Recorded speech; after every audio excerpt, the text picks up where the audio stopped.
What's good, everybody? Today's story is about a guy who grew up with an older brother who basically ran the household like a small dictator. What they ate, what they watched on TV, who got the bigger bedroom, all of it went through him. And the parents just let it happen, called it letting the eldest lead. Well, years later, when mom and dad retire and need financial help, they turn to the golden firstborn and find out he's buried in debt from a lifetime of getting whatever he wanted. So they come to the younger brother, the one who taught himself everything because nobody ever handed him anything. And he helps. But this time, it's on his terms. Let's get into it. My older brother controlled what I ate growing up. My parents called it letting the eldest lead. Now they need financial help, and he's broke. So I took over, on my terms. I've been sitting on this for about 3 weeks, and honestly, I don't know if I'm looking for validation or perspective or both. Maybe I just need to get it out of my head and onto a screen. So here goes. I'm Cole, 31 years old. I work as a budget analyst at a municipal government office. Basically, I review departmental spending, flag overages, build forecasts, and tell people why they can't buy a new copier when they've already blown through their quarterly allocation. It's not flashy. Nobody at parties is impressed when I tell them what I do. But I'm good at it. I've been promoted twice in 6 years, and it pays well enough that I own a condo, drive a reasonable car, and have a savings account that actually has savings in it. That last part matters for this story. Let me tell you about my brother.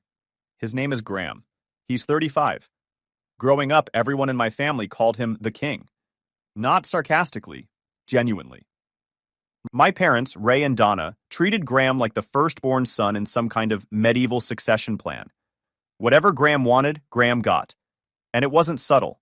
It was structural. It was the operating system of our household. Here's how it worked. Every night, my mom would ask Graham what he wanted for dinner. Not the family. Graham. He'd say chicken tenders and fries. So that's what we ate. If I said I wanted something different, spaghetti, tacos, literally anything else, my mom would say, Graham already picked, honey. Every single night. For years. I ate chicken tenders and fries so many times between the ages of 6 and 14 that I still can't look at a chicken tender without feeling a little resentment. And yeah, I know that sounds ridiculous. But live it for 8 years and tell me you wouldn't develop complicated feelings about breaded poultry. It wasn't just food. Graham picked what we watched on TV. If I was already watching something, my show, on the couch, fully invested, Graham could walk in and change the channel. No discussion. If I protested, my dad would say, let your brother watch what he wants, Cole. He's older. Graham got the bigger bedroom. Graham got the front seat in the car. Graham got the first pick of everything at Christmas, even when the gifts were supposedly for both of us. One year, my grandma gave us a joint gift of a gaming console and 2 controllers. Graham took the console to his room, and I got a controller with nothing to plug it into. I asked my mom about it, and she said, Graham's room is bigger. It makes sense for it to be in there. I said, can I at least play it sometimes? She said, of course, just ask your brother. I asked Graham. He said no. My parents had this phrase they used constantly, letting the eldest lead. They said it like it was a parenting philosophy, like they'd read it in a book somewhere. We believe in letting the eldest lead. It teaches responsibility. Except it didn't teach Graham responsibility. It taught Graham that the world arranged itself around his preferences. And it taught me that my preferences didn't matter. I remember being maybe 9 or 10 and asking my mom why Graham always got to choose dinner. She knelt down and said, when you're the older one someday, you'll understand. Which didn't even make sense. I was never going to be older than Graham. That's not how time works. But she said it with such confidence that I just nodded and went back to my room. That was the first time I remember thinking, okay, this is just how it is. Nobody's going to change this. I've got to work around it. Side note, I want to be fair to my parents here. They weren't cruel. They thought they were doing the right thing. My dad grew up in a house where the oldest kid had authority, and he thought that's just how families work. My mom went along with it because she went along with most of what my dad said. They're not villains. They're just people who picked a system that had a clear winner and a clear loser, and never questioned which one I was. I could give you 100 examples, but I'll give you the ones that stuck the hardest. When Graham was 16, he got a car. Used, sure, but a car. When I turned 16, nothing. I asked about it. My dad said, "We can't afford 2 cars for 2 kids, Cole. Graham needs his for work." Graham worked part-time at a sporting goods store. I also had a job, bussing tables at a diner on weekends. But Graham needed the car. I rode my bike or got rides from friends. When it came time for college, Graham went to a 4-year university. My parents covered his tuition. Not all of it, but a significant chunk. Enough that he graduated with manageable debt. When I applied to schools, my dad sat me down and said, "We've used up most of what we set aside on Graham's education. You're going to need to figure out a lot of this yourself." I said, "Okay." What else was I going to say? I went to community college for 2 years, transferred to a state school, worked 2 jobs the entire time, and graduated with a degree in accounting and public administration. Paid for almost all of it myself. Graduated with some loans, but nothing I couldn't handle. You want to know the kicker? At Graham's college graduation, my parents threw a barbecue, invited the whole family. My uncle brought a cake. My dad gave a speech about how proud he was. At my graduation, my parents came to the ceremony, clapped, took a photo, and we went to a chain restaurant afterwards. My mom said, "We're proud of you, Cole." And that was it. No barbecue, no speech, no cake, just a photo and a plate of mozzarella sticks at a chain restaurant that I ended up paying for, because nobody grabbed the check and I didn't want to sit there awkwardly. All right, jumping in here. This isn't Cole talking, this is me. This man paid for his own graduation dinner, after paying for his own education, after riding a bike because his brother needed the car, while his parents threw a barbecue for Graham with a cake and a speech.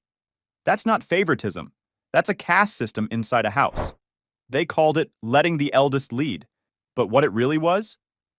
A blank check for Graham and an empty plate for Cole. I'm calling Graham the king, crowned at birth, never earned it. And Cole? He's been running the kingdom from the shadows without anyone noticing. After college, I moved to a different city. Not far, about 2 hours. But far enough that I wasn't in Graham's orbit anymore.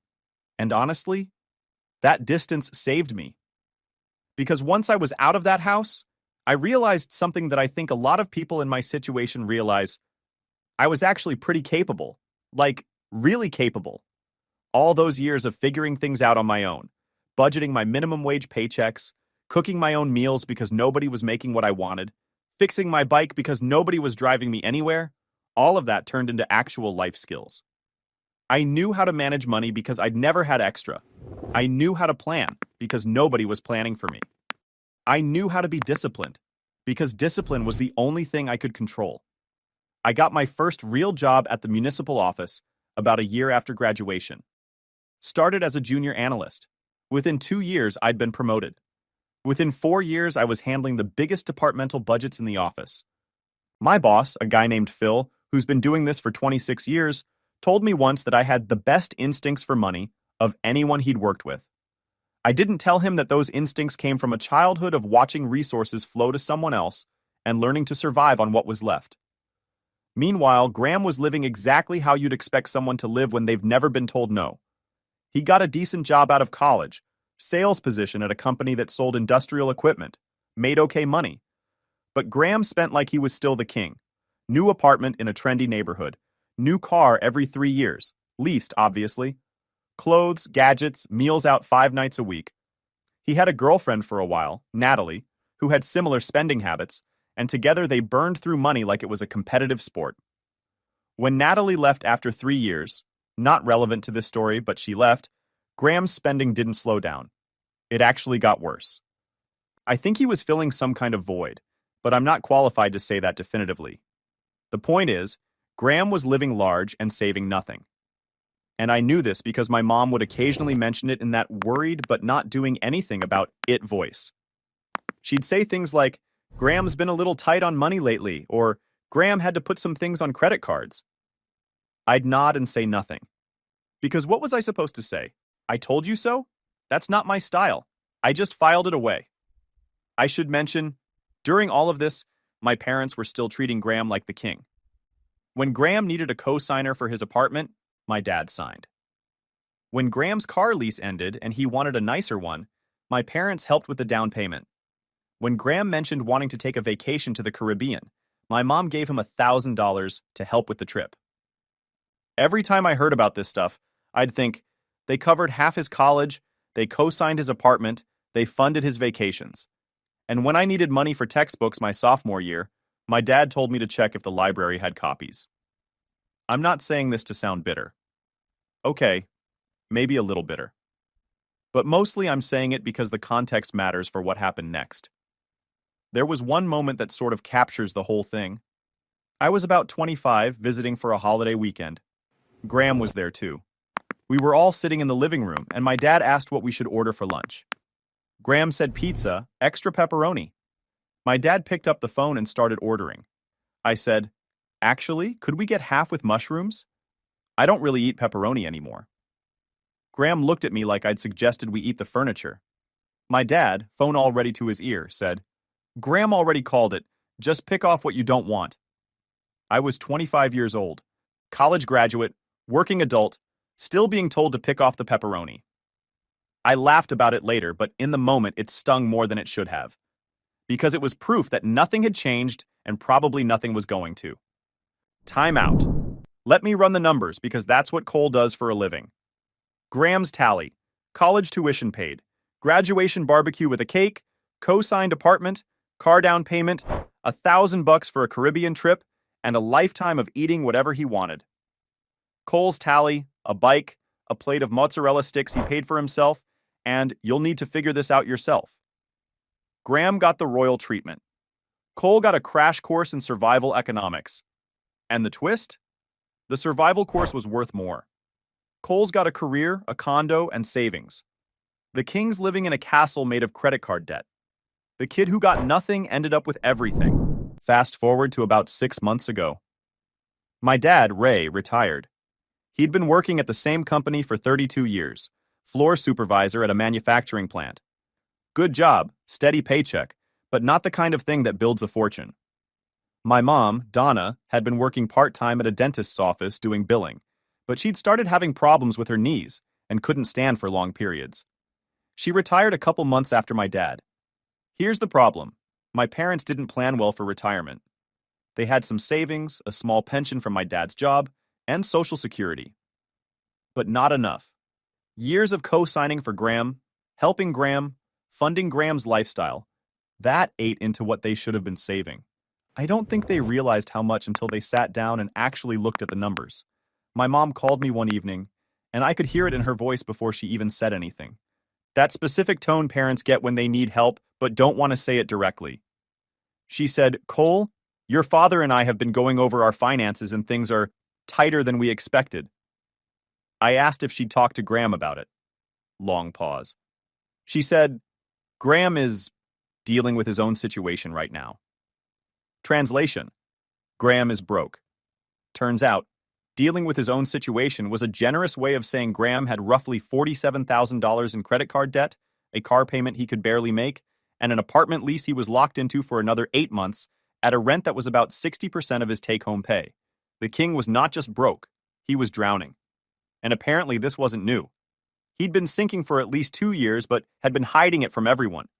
My parents only found out when they asked him for help, and he broke down and told them everything. Let me just sit with that for a second. They went to Graham first. Of course they did. He's the king, the eldest, the one they'd invested in, the one who was supposed to lead.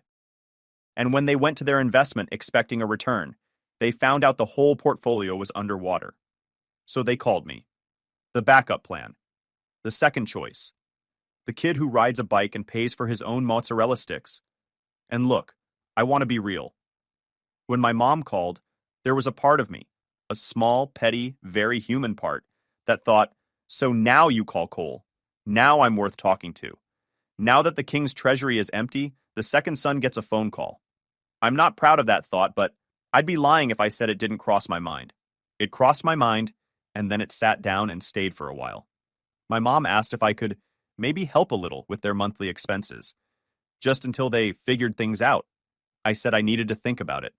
She said okay. I could tell she was embarrassed. My dad got on the phone briefly and said, "We wouldn't ask if we didn't need to, Cole." That was hard to hear. Not because of the ask, but because I could hear in his voice that asking me, specifically me, was something he found difficult. Like going to the backup plan was an admission that the main plan had failed. And the main plan was always Graham. I took a week. I didn't stall out of spite.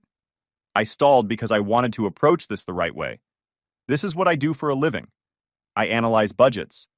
I find inefficiencies. I build plans. If my parents needed financial help, I wasn't going to just throw money at the problem. I was going to fix the problem. Hold on. They went to Graham first. The king. The man with $47,000 in credit card debt.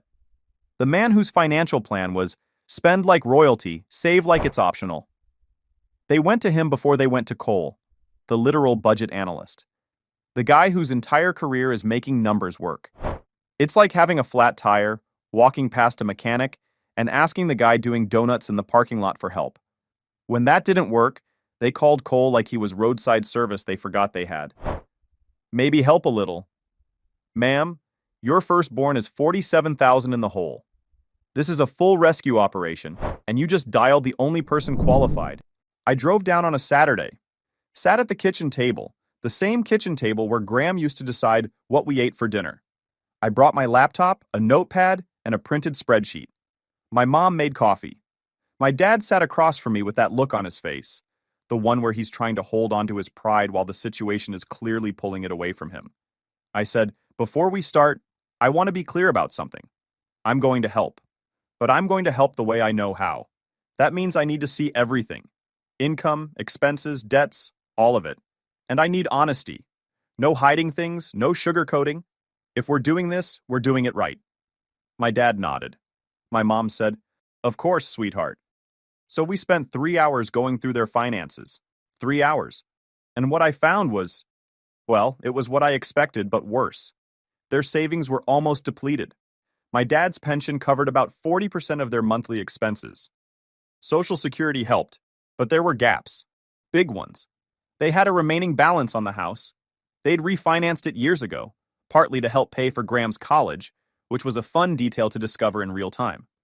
They had medical bills starting to accumulate because of my mom's knee issues, and they had been sending Graham money, regularly, even after they retired, even while they were running out, because the king still needed his allowance, apparently.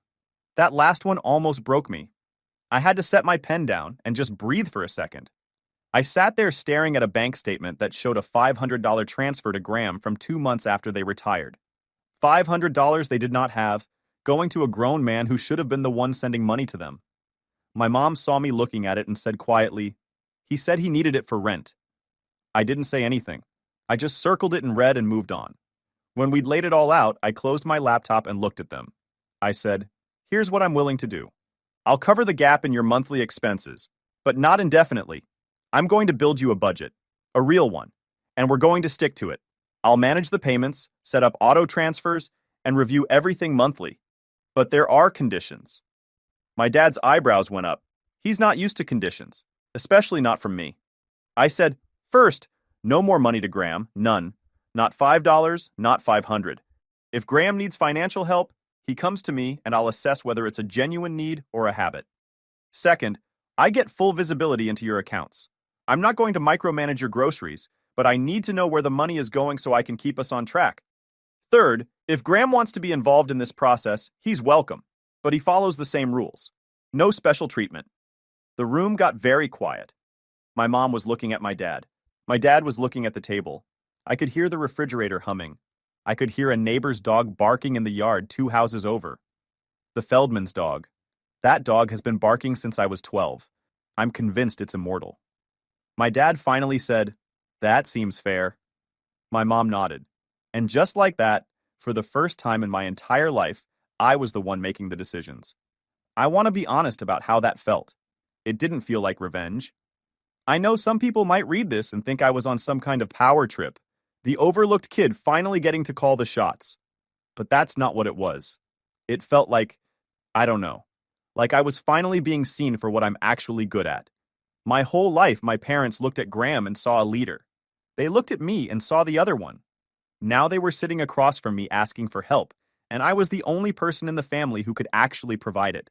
Not because I'm smarter than Graham, but because I'd spent 31 years building the skills that being overlooked forces you to build.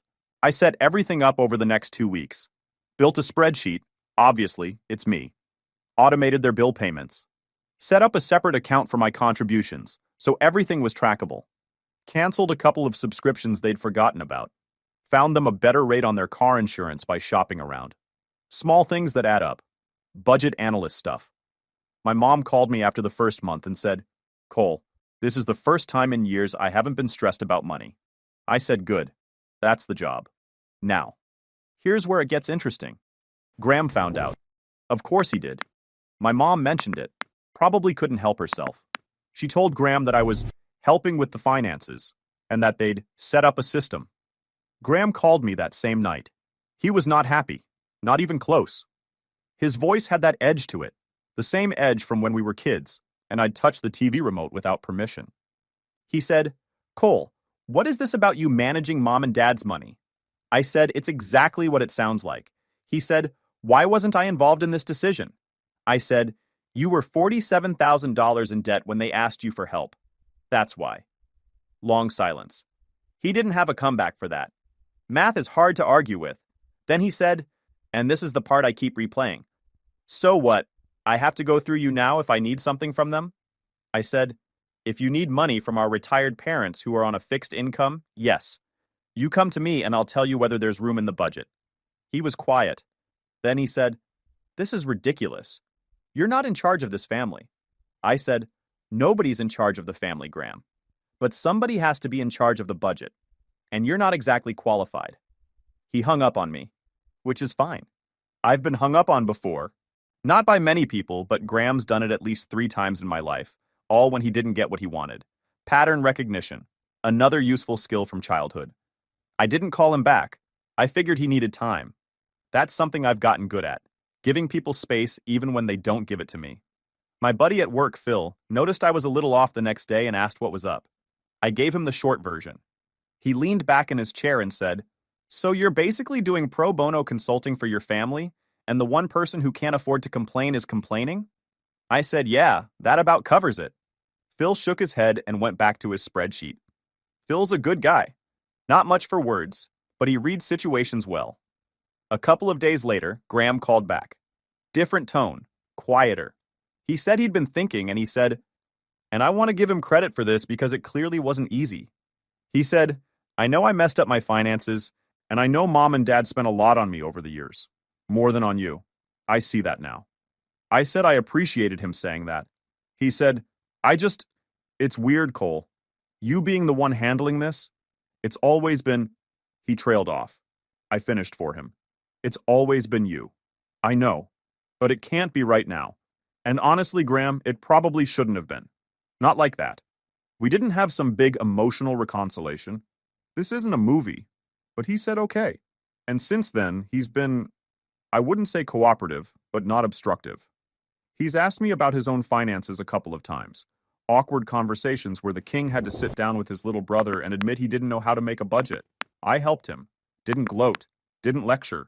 Just sat down and showed him how to track expenses, how to prioritize debts, how to stop the bleeding. He's got a long way to go, but he started. My parents are doing better. The budget is working. My mom's been cooking more at home, and this is the part I love. She actually asks me what I want for dinner now. 31 years later, and she finally asks. My dad's been picking up some handyman work around the neighborhood, which brings in a little extra and keeps him from going stir-crazy in retirement. They seem lighter, less stressed. My mom said something last week that stuck with me. "I wish we'd asked for your help sooner, not just with the money, with everything." I didn't say what I was thinking, which was, I wish you'd asked too, about a lot of things, for a long time. I gotta jump in one more time because this story just came full circle. The kid who spent his childhood eating whatever Graham picked is now managing the family's entire financial menu. The kid told Graham already chose now gets asked what he wants. Cole didn't blow up, didn't throw the past in anyone's face. He showed up with a laptop and a spreadsheet and proved that the other one was the one they should have been watching all along. Sometimes the best revenge isn't loud. Sometimes it's a well-organized Excel document and a phone that rings when the king needs permission to spend. Final update. A couple of things happened in the last few weeks that I want to mention because they feel significant. Or maybe they're small and I'm reading too much into them. I don't know. You decide.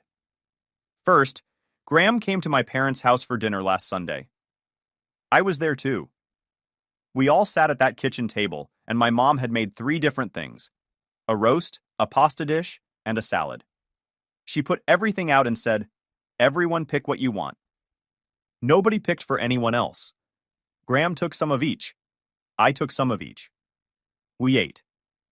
And it was weird because it was the most normal family dinner we've ever had. And the reason it felt weird was because normal was something we'd never actually experienced. Second, Graham and I went to get coffee. Just us. He didn't ask for money. He didn't complain about the budget. He actually asked me about my job. Like, genuinely asked. What my day looks like. What's hard about it. What I enjoy. I told him about a project I'd just finished. Restructuring a parks department budget that had been a mess for 3 years. He said, "That sounds really boring, but also kind of impressive." Which is maybe the most honest compliment Graham's ever given me. I'll take it. Third, and this one genuinely got me. I wasn't expecting it at all. My dad called me last Tuesday. No reason. Just called. He said, "Hey, just checking in." We talked for about 20 minutes. About nothing, really. His handyman jobs, the weather, a show he's been watching about World War II submarines. At the end, he said, "Thanks for doing what you're doing, Cole. I know I don't say stuff like this enough." I said it's okay. He said, "No, it's not, but I'm trying." There's something about hearing your dad say he's trying that hits different when you're 31. Because at that age, you've mostly stopped expecting your parents to change. And when they do, even a little, it lands harder than it would have at 15 or 20. I still manage the budget. Still do the monthly reviews. Still field the occasional call from Graham asking if there's room in the plan for something. Last week, he asked if the budget could handle a $60 birthday gift for our mom. I said yes. He said thanks. And then he said, "And I swear this actually happened. What do you think she'd like? You probably know better than me." The king asked me for advice on what our mom would want. I nearly fell out of my chair. I told him she'd been wanting a new set of gardening gloves and a gift card to the nursery down the road. He said, "Perfect. Thanks, Cole." That was it. No drama, no power struggle. Just a brother asking another brother for a suggestion. I should mention, I also set Graham up with a basic debt repayment plan. Nothing fancy. Just a spreadsheet showing his balances, minimum payments, and a prioritized payoff order starting with the highest interest cards. I told him if he stuck with it, he could be out of the worst of it in about 3 years. He looked at the spreadsheet for a long time without saying anything, and then said, "You actually enjoy this stuff, don't you?" I said, "Yeah, I do." He said, "That's wild. Coming from Graham, that's practically a standing ovation." I don't want to oversell the transformation here. Graham's still Graham. He still has that thing where he walks into a room and sort of expects everyone to rearrange. Old habits. But it's softer now. Like the volume got turned down from a 10 to about a 6. And my parents, they're still figuring out how to treat us equally after 35 years of not doing that. It's clumsy. My mom overcorrects sometimes. She'll ask my opinion on something and then immediately ask Graham's like she's keeping a tally in her head. But she's trying. They're all trying. And I guess that's all you can really ask for. I think about that kitchen table a lot. How for years it was the place where I learned that my choices didn't matter. And now it's the place where I sit with a laptop and a budget and everyone in the family listens. Not because I demanded it, not because I threw a fit, but because I showed up prepared, steady, and ready. The way I've always been. The way nobody noticed until they had to. One last thing. I was at the grocery store last weekend, and I walked past the frozen chicken tenders. Just a regular freezer aisle moment. But I stopped and stared at them for probably too long. A woman next to me gave me a weird look. I almost explained but decided against it. Some grudges are too specific to explain to strangers in a grocery store. I bought the chicken tenders, by the way. Made them for dinner that night. They were fine. Actually, they were pretty good. I did them in the air fryer with some seasoning I found in the back of my cabinet. But the important thing is, I also made garlic bread and a Caesar salad and a side of roasted broccoli, because nobody was there to tell me I couldn't. I ate at my own table, in my own condo, food I chose, on my schedule. Simple stuff. But if you've spent your childhood without it, simple stuff feels enormous. So here's my question for you guys. If you were in my situation, years of being the overlooked kid, and then suddenly the family needs you, would you have helped with conditions like I did, or would you have just written the checks and stayed hands off? Part of me wonders if the conditions were too much, but the budget analyst in me knows they were necessary. I don't know.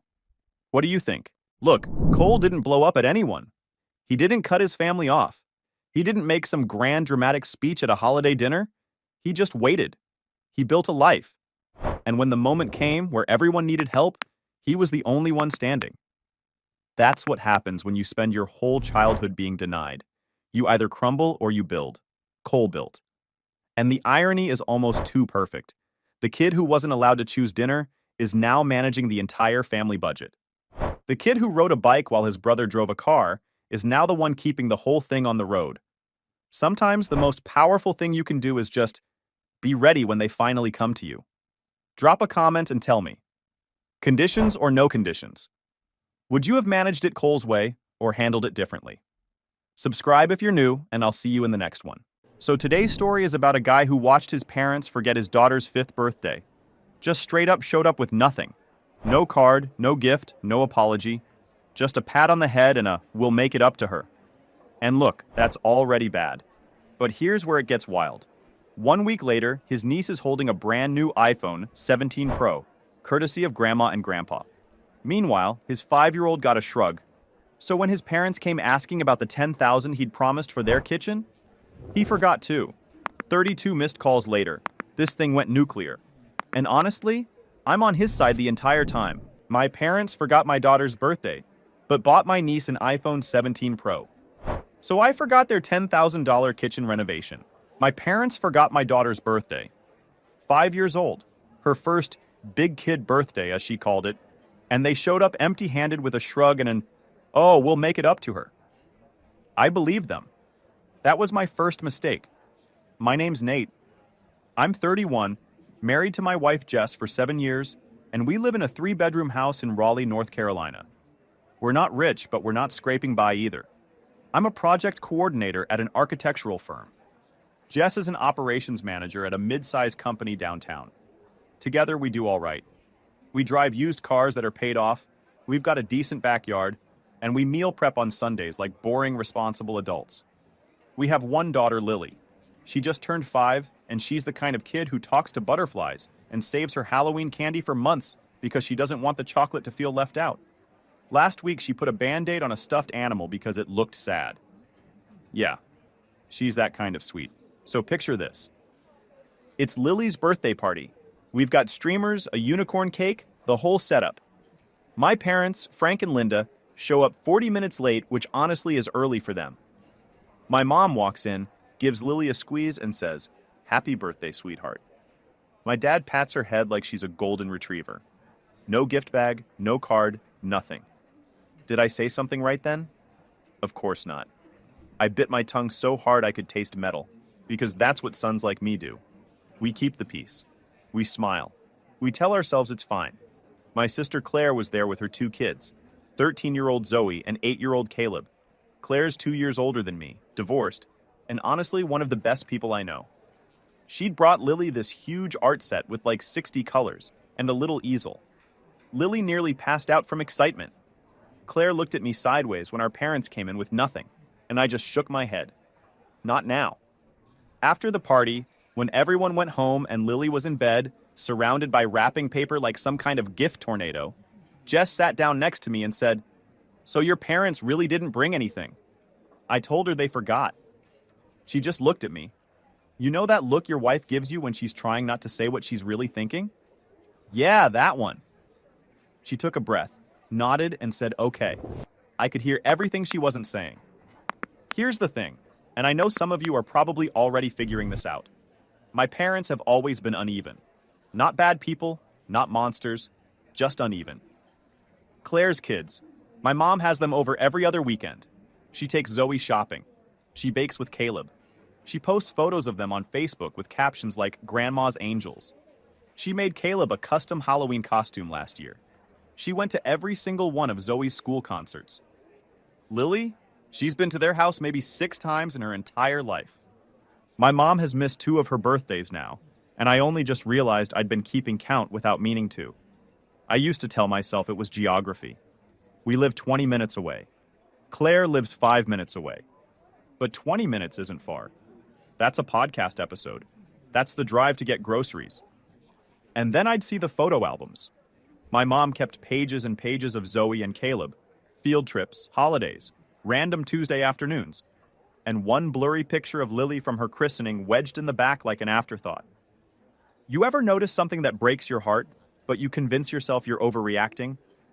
Yeah, that's been my whole life. Anyway, 1 week goes by. No makeup gift for Lily. No call, no card, no little something in the mail. I don't say anything because I'm still giving them the benefit of the doubt. That's what good sons do, right? Then day 8 happens. I'm scrolling through Facebook because apparently I enjoy emotional damage. And there's a photo from my mom's page.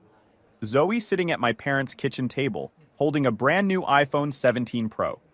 The caption reads, "Only the best for our girl, Grandma and Grandpa's little smarty pants." I stared at that photo for I don't know how long. Long enough that the screen dimmed twice and I had to tap it back to life. I zoomed in on the phone box in the background. Brand new, sealed, not even a refurbished one or a hand-me-down. They went full flagship for a 13-year-old. And I thought about Lily at her party, in her little unicorn dress Jess had spent an hour picking out, looking around the room and never once asking where Grandma and Grandpa's gift was. Because she's 5, and she's already learned not to expect it. That hit different than anything else. Jess found me sitting in the kitchen just holding my phone like a statue. She asked what happened. I just turned the screen toward her. She read it, looked at me, and for the first time she didn't say, "Okay." She said, "That's enough, Nate." And honestly, something shifted right then. Like a switch I didn't know existed just flipped. 5 years of swallowed hurt and excuses and they didn't mean it, just kind of evaporated. And what was left was this very clear, very calm thought. If they can forget my daughter, I can forget them too. Hold on a second. For the listeners, this is me jumping in, not the OP. I need you to absorb what just happened here. These grandparents showed up to a 5-year-old's birthday party with the same energy as someone walking into a meeting they forgot about. Just vibes and finger guns. Then a week later, they dropped what? 1,000 plus on an iPhone 17 Pro for the other grandkid? That's not forgetfulness. That's a Yelp review with a 1-star rating. Granddaughter Lily. Nice kid. Wouldn't visit again. This is giving villain origin story, and honestly, Nate's been way too patient. But that patience just expired. Buckle up. Now, some of you are probably thinking it's just a phone. Don't overreact. And maybe you're right. Maybe a phone is just a phone. But it's not about the phone, is it? It's about your kid watching her grandparents love her cousins out loud while she gets silence. It's about your 5-year-old not even asking why Grandma and Grandpa didn't bring her a present because she's already used to it. That's the part that wrecked me. So the next morning, I'm making Lily pancakes. The ones shaped like bears because she insists regular pancakes are boring circles. And the doorbell rings. It's 8:15 in the morning. Nobody shows up at 8:15 unless they're delivering bad news or they're angry. This time it was both.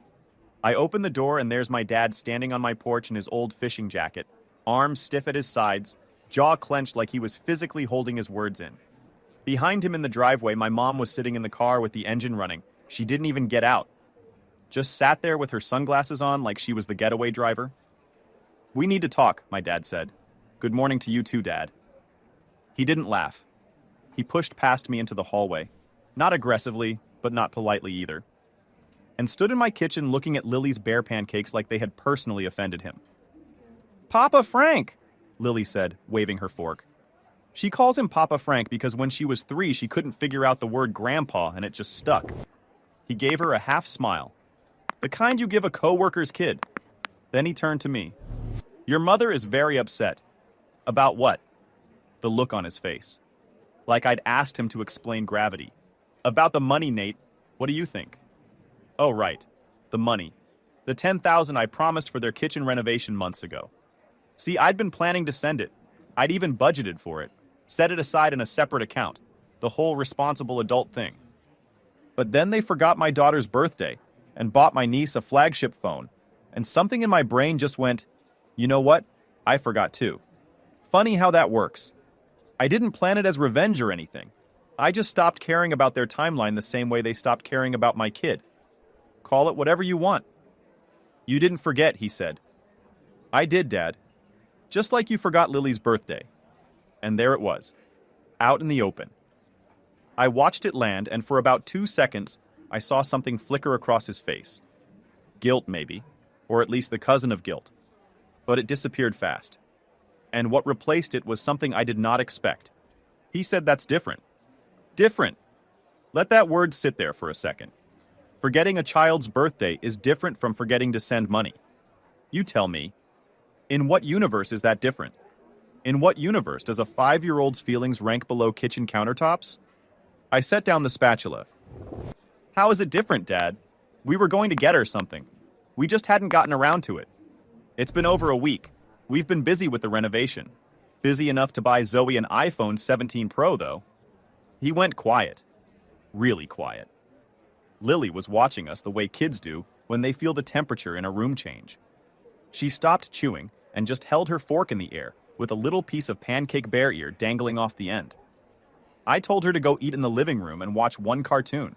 She grabbed her plate and bolted. Smart kid. My dad sat down at the kitchen table without being invited, which if you knew my dad is very on brand. He rubbed his face with both hands and said that phone was your mother's idea. Zoe needed one for school. She's 13, Dad. She didn't need a Pro model. I'm not here to argue about a phone. No, you're here to argue about money. Because your money matters, but my daughter doesn't.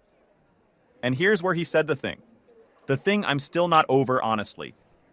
He leaned forward and said, and I'm quoting him exactly, Nate, you and Jess are doing fine. Claire is on her own. We have to help where help is needed. I almost laughed. Almost.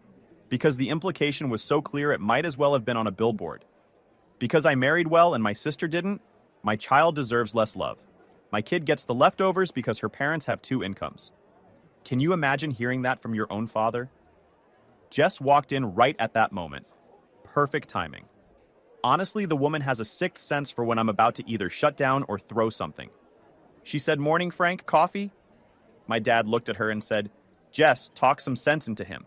And Jess, I love this woman, poured herself a cup of coffee, took a long sip, and said, "I think he's making plenty of sense." My dad stood up so fast, the chair scraped the floor. This is ridiculous. We asked you for help months ago. You agreed. And now you're punishing us over a birthday present.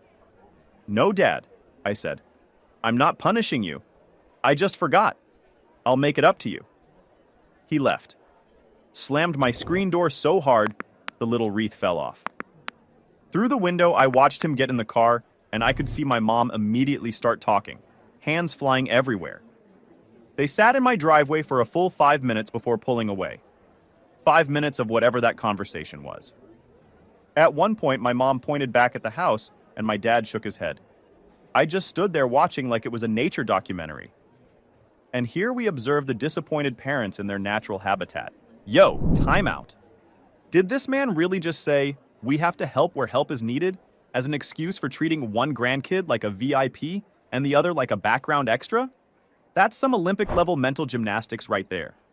If Bad Excuses were a Netflix series, Frank just dropped a 6-season arc with 0 character development. And Jess coming in with, "I think he's making plenty of sense," while casually sipping coffee? That's the energy of someone who's been loading that bullet for 5 years and just finally pulled the trigger. Cold, efficient, no wasted words. I respect it. Anyway, things are about to get significantly dumber. Stay with me. Now do you think I felt good? I'll be honest. I felt terrible. Like physically sick to my stomach. Because that's the thing about standing up for yourself when you've never done it before. It feels wrong even when it's right. My hands were shaking. I sat down at the table where my dad had been sitting and just stared at the coffee cup Jess had started pouring before he stormed out. The bare pancakes were cold. Lily's cartoon was still playing in the other room. Something with a singing cat. I could hear it through the wall. Normal Saturday morning sounds while my whole chest felt like it was caving in. Jess sat across from me. You okay? No, you did the right thing. Then why do I feel like I kicked a puppy? She reached across and held my hand and said something that kind of rearranged my brain. Because they trained you to feel guilty for having boundaries. I mean, come on. The woman should write greeting cards. That afternoon, my phone buzzed. It was Claire. She texted, "Mom just called me crying saying you're withholding money from them. What's happening?" Great. So now I'm the villain. I called Claire and told her everything. The birthday, the phone, the forgot, the 32 missed calls, my dad showing up at dawn like a collection agent. She listened without interrupting, which is rare for Claire. The woman has an opinion about everything, including how I load my dishwasher. When I finished, she was quiet for a long time. Then she said I didn't know they didn't get Lily anything. She swore she didn't know about the phone either. Their mom told her she was getting Zoe a case for her old phone, not a whole new iPhone. I believed her. Claire has never been the problem. She's never once acted like her kids were more important than Lily. She's the one who always brings extra gifts, always invites Lily to Zoe and Caleb's stuff, always tries to even things out without making it a thing. So what are you going to do? She asked. I'm not sending the money. Okay, you're not mad? Why would I be mad? Because they're going to make this about you. They're going to say I'm punishing them and then lean on you harder. She laughed this dry, tired laugh. Nate, they already lean on me. That's not new. What's new is you actually pushing back. Honestly, I've been waiting for this. That surprised me. You have? I've watched them treat Lily like an afterthought for 5 years. You think I haven't noticed? I just didn't think it was my place to say anything. My sister, man. Sometimes the people who see you clearest are the ones standing right next to you. But here's where things took a turn I absolutely did not see coming. Because that evening, about 2 hours after I talked to Claire, I got a text from my mom. Not a call, a text. And this is what it said word for word.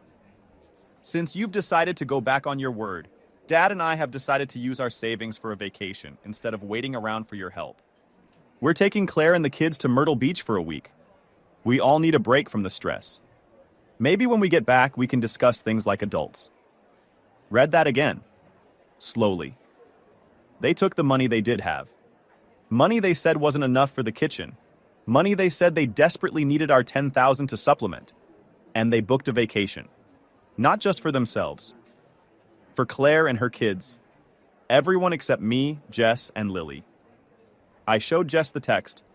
She read it, set the phone down, and said one word. Wow. And I just started laughing. Not happy laughing. That unhinged kind where you're either going to laugh or you're going to lose it, and laughing seems healthier. Because you have to appreciate the artistry. The sheer audacity. They didn't have enough for their kitchen, but they had enough for a beach trip for 6 people. I texted back one word. Enjoy. That's it. Nothing else. No fight, no paragraph, just enjoy.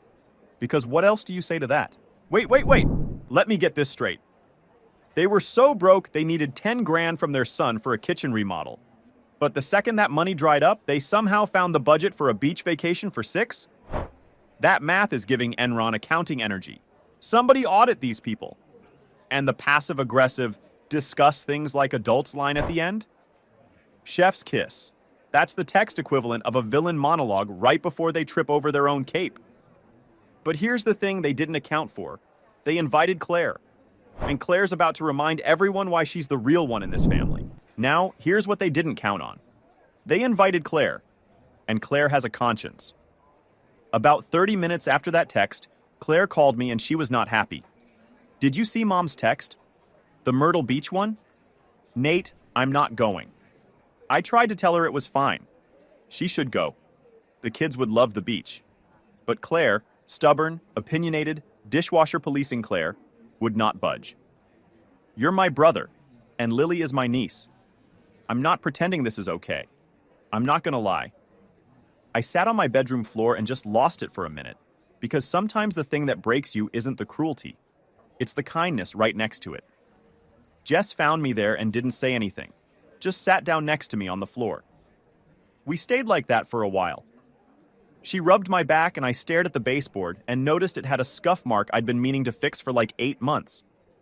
Funny what you notice when your brain is trying to think about anything other than what it's actually thinking about. Claire called our parents that night and told them she wasn't going. From what she told me later, my mom completely fell apart on the phone. Not sad crying, angry crying. The kind where someone isn't upset that they hurt you, they're upset that their plan isn't working. There's a difference, and if you've been in a family like mine, you know exactly what I'm talking about. My mom said, after everything we do for you and those kids, you're going to side with him? And Claire said, I'm not siding with anyone. I'm just not going to be your way of proving a point. My dad got on the phone next.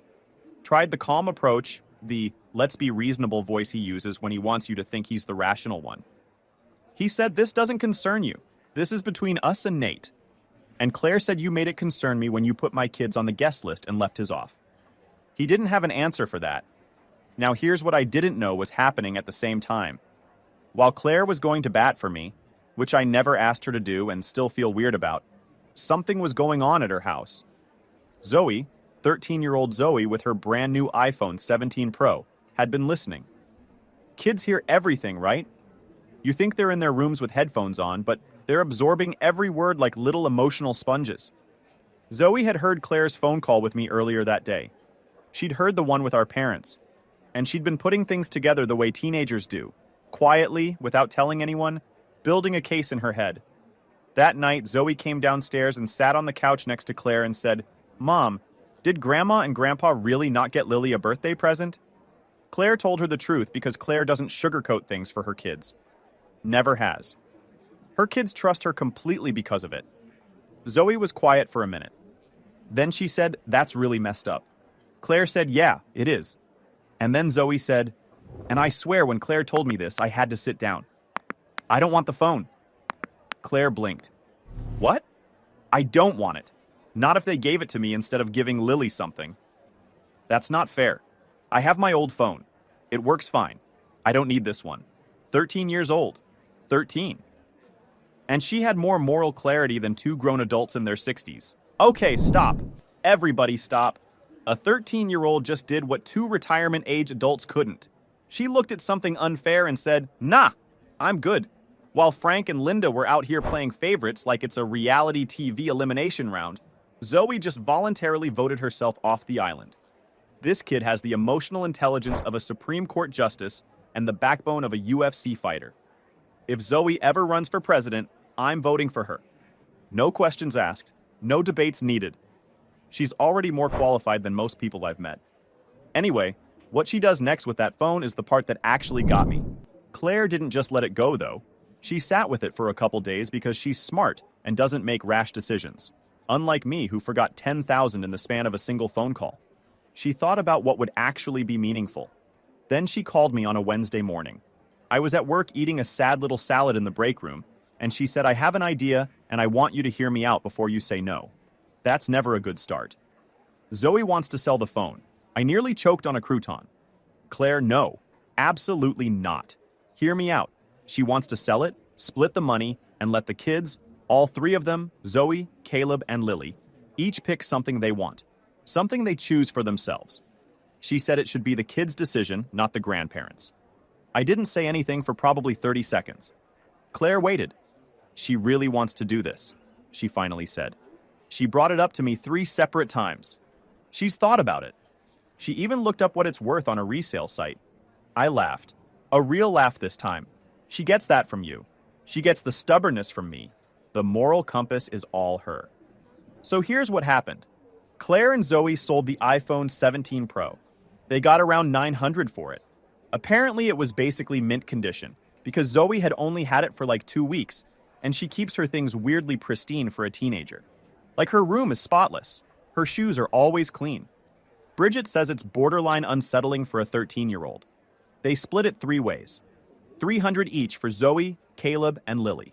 And then, this is the part that gets me every single time. Claire brought the kids over to our house on Saturday. It was raining outside, I remember that. One of those gray afternoons where everything smells like wet grass.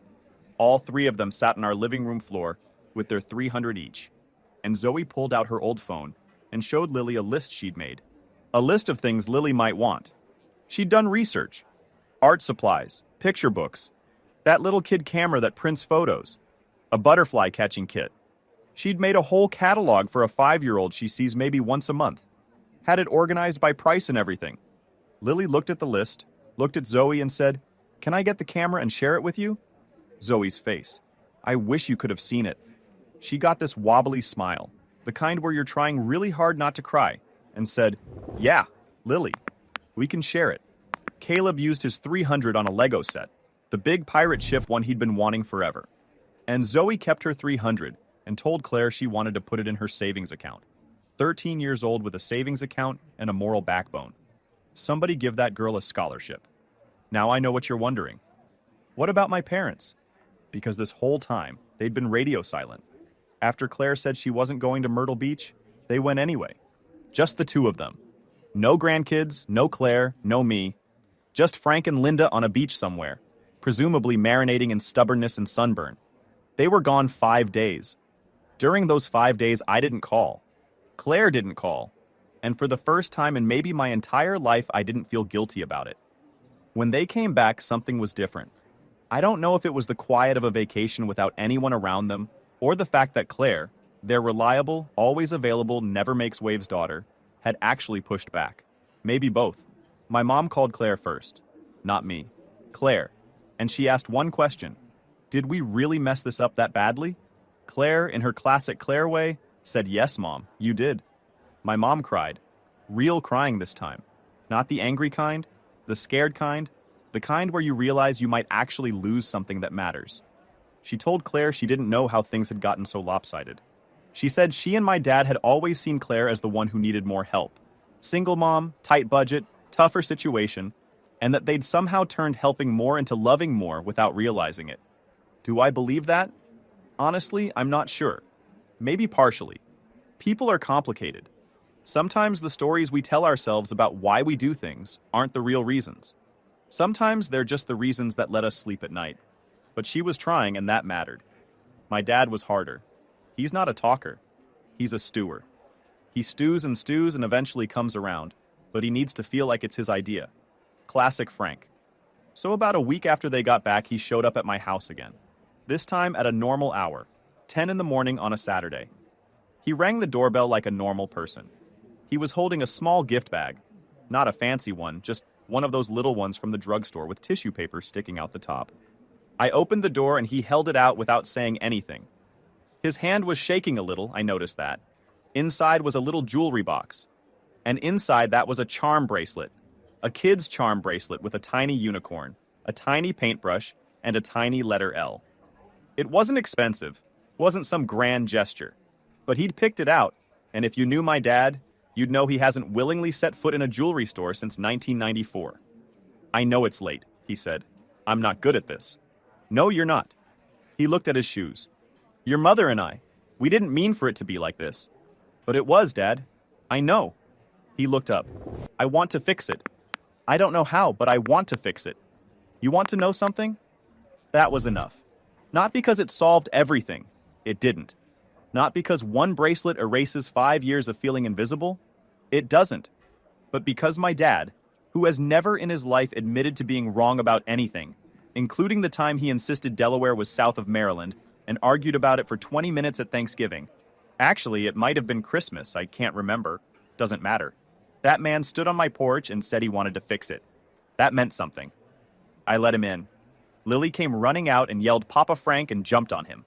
And he picked her up and held her for a long time. Longer than I'd ever seen him hold her. And over the top of her head, he looked at me, and his eyes were red, and he mouthed the words, "I'm sorry." Final update. Look, I'm not going to sit here and tell you everything is perfect now. It's not. My parents are a work in progress. My mom has started inviting Lily over on her own. Just Lily, no other kids, their special time, and she's doing it about twice a month. My dad bought Lily a little fishing rod and takes her to the pond near their house. He's teaching her to cast, and apparently she's terrible at it, but he thinks it's hilarious, which is honestly more bonding than I got until I was like 15. The kitchen renovation? They figured it out on their own. Smaller scope, did some of the work themselves. My dad learned to tile from YouTube, and according to my mom, the backsplash is a little crooked but full of character. Jess offered to help with some of the labor, and my dad accepted, and the two of them spent a weekend doing grout work and barely talking but somehow saying everything. The 10,000, we kept it. Put it in a college fund for Lily. My parents never brought it up again. I think they understood the money was never really the point. And Claire, my sister, my buffer, my unexpected hero in all of this. She and I are closer now than we've ever been. We do Sunday dinners at each other's houses, alternating weeks. Our kids are growing up together the way we always wanted. Zoe still has her old phone, still has her savings account, and still checks in on Lily with this quiet, protective tenderness that makes me think the next generation might actually be better than ours. I asked Zoe once, a couple months later, if she ever regretted giving up the iPhone. She shrugged and said it was just a phone. Uncle Nate, Lily's my cousin. Just a phone. Lily's my cousin. Simple as that. The anger comes back sometimes in small waves. When I see an old Facebook photo or when my mom says something thoughtless without realizing it. But the waves are getting smaller. And the good stuff, the fishing rod, the charm bracelet, Lily shrieking Papa Frank loud enough to scare the neighbors, that stuff keeps getting bigger. I still don't know if my parents fully get what they did. I'm not sure they ever will entirely. That's the one thread I can't quite tie off. But they're showing up now, and showing up counts for something. So if you made it this far, what would you have done? Would you have sent the money? Would you have said something sooner? Or would you have done exactly what I did and just forgot? Drop it in the comments. I'm curious. Look, I'm not going to stand here and pretend Nate handled this perfectly from the start. The man watched his daughter get overlooked for 5 years before he finally said enough. But when he did, he didn't yell, didn't beg, didn't write a 10-page family group chat message. He just forgot. Same energy they gave his kid, he gave it right back. And sometimes that's all it takes. A mirror. Drop your thoughts in the comments. Would you have pulled the trigger sooner or played it the same way? And if you haven't subscribed yet, hit that button. We've got more stories coming, and trust me, you don't want to miss the next one. This story is titled, Parents Raised My Rent to Support Golden Child Brother Lifestyle. So I just left and they're freaking out because they cannot afford to live without my rent money. What's up, Reddit? Need to get this crap off my chest before I lose my mind. Fair warning, this is going to be a long one. So I'm Jake, 25 male, and I've been living with my parents since forever. Not because I'm some loser who can't get his life together. I've got a decent job as a web developer. I pay all my own bills. And I've been saving up to start my own gaming studio someday. Actually been paying my parents $450 a month in rent since I turned 18. Yeah, 18. While most of my friends were living the college life, I was already forking over cash to live in the bedroom I grew up in. But whatever, that seemed fair. Housing market is complete garbage around here. And I figured helping the fam was better than throwing money at some random landlord. Plus, my job is like 15 minutes away. So it made sense. The problem isn't the money. It's my older brother Drew, 28. This dude is the walking definition of golden child syndrome. I swear my parents think he is a gift from God. Always have. Growing up, the double standard was so obvious it was actually laughable. Like if Drew broke my mom's favorite vase playing ball in the house. Accidents happen, sweetie. If I left a freaking water ring on the coffee table, 3-hour lecture about respecting property and responsibility. I wish I was exaggerating. Drew dropped out of college twice, jumped between like 8 different jobs, got fired from most of them, started a bunch of businesses that were basically just him scamming people on Facebook. And through all of it, my parents were like, Drew's just finding his path. He's so entrepreneurial. He's got such big dreams. Meanwhile, I'm over here with my steady job, paying rent, helping around the house, and it's like I'm fucking invisible most days. So about a month ago, Drew called my parents crying that he and his wife are between homes. That's code for we're broke AF and got nowhere to go. So he shows up at the door with his wife Amy, their 2 kids, Zoe, 7, and Tyler, 4, and this yappy little Pomeranian puppy they named Zeus.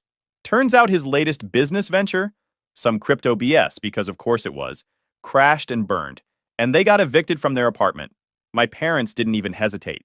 Of course you can stay here. Stay as long as you need. No discussion with me. No asking if I was cool with it. Just welcome the circus right in. The house went from reasonably quiet to total chaos overnight. The kids are running around screaming from 6 a.m. to 9 p.m. That demon dog pisses on everything.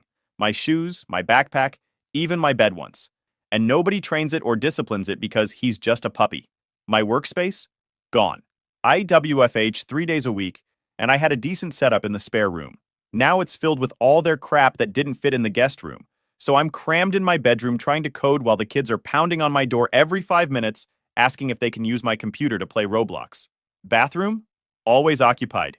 Kitchen? Disaster zone 24/7. Living room? Covered in toys and dog hair. My stuff keeps mysteriously breaking or disappearing.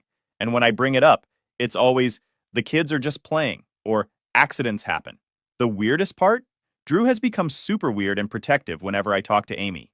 Like yesterday, I literally just asked if she was done with the toaster, and Drew came charging in from the other room like, "My wife's got it handled, bro." What the freak? As if I'm hitting on her by asking about kitchen appliances? Get over yourself, dude. And through all this, guess who's still paying $450 rent? This guy. And guess how much Drew and his family are contributing? If you guessed zero, congrats. You win nothing because it's fucking obvious. I kept my mouth shut at first. They have kids. They're going through a rough time. Blah, blah, blah. My mom always says we have to stand by each other when we're in need, so I tried to be cool about it. But it gets better. Last week, my mom cornered me in my room with that look she gets when she's about to ask for something but act like it's no big deal. "Jake, honey," she starts, doing that thing where she fidgets with her wedding ring. With Drew and his family staying with us, our expenses have really gone up. Groceries, utilities, everything. I already knew where this was going, but let her finish. "We were thinking maybe you could contribute a bit more to help out, just until Drew gets back on his feet." I straight up asked, "You want me to pay more rent when Drew and his entire family are living here for free?" She got this weird pinched look on her face. "It's not free, Jake. They're family, and family helps family." There it is again. The magical phrase that only seems to apply to me. "So how much more are we talking?" I asked. "Just another $300 a month should cover it. $750 a month to live in my childhood bedroom, in a house overrun with screaming kids and a dog that pisses everywhere, where I have zero privacy and my stuff keeps getting broken." I told her I'd think about it, just to get her off my back. But inside, I was fucking seething. That night at dinner, my dad backed her up with comments about everyone doing their part and tough times, while Drew sat there shoveling food in his face, occasionally saying stuff like, "Thanks for understanding, bro." Then, the cherry on top of this shit Sunday, Mom casually mentions that Drew and Amy are going out Friday night for date night, and I'll be watching the kids. Not asked. Told. "I have plans," I said, even though I didn't. "What plans?" Mom demanded, like I needed her permission to have a social life. "Just plans." Drew jumped in. "Come on, man. We haven't had a night out in forever." "The kids love their Uncle Jake." Everyone stared at me expectantly until I caved. "Fine. Whatever."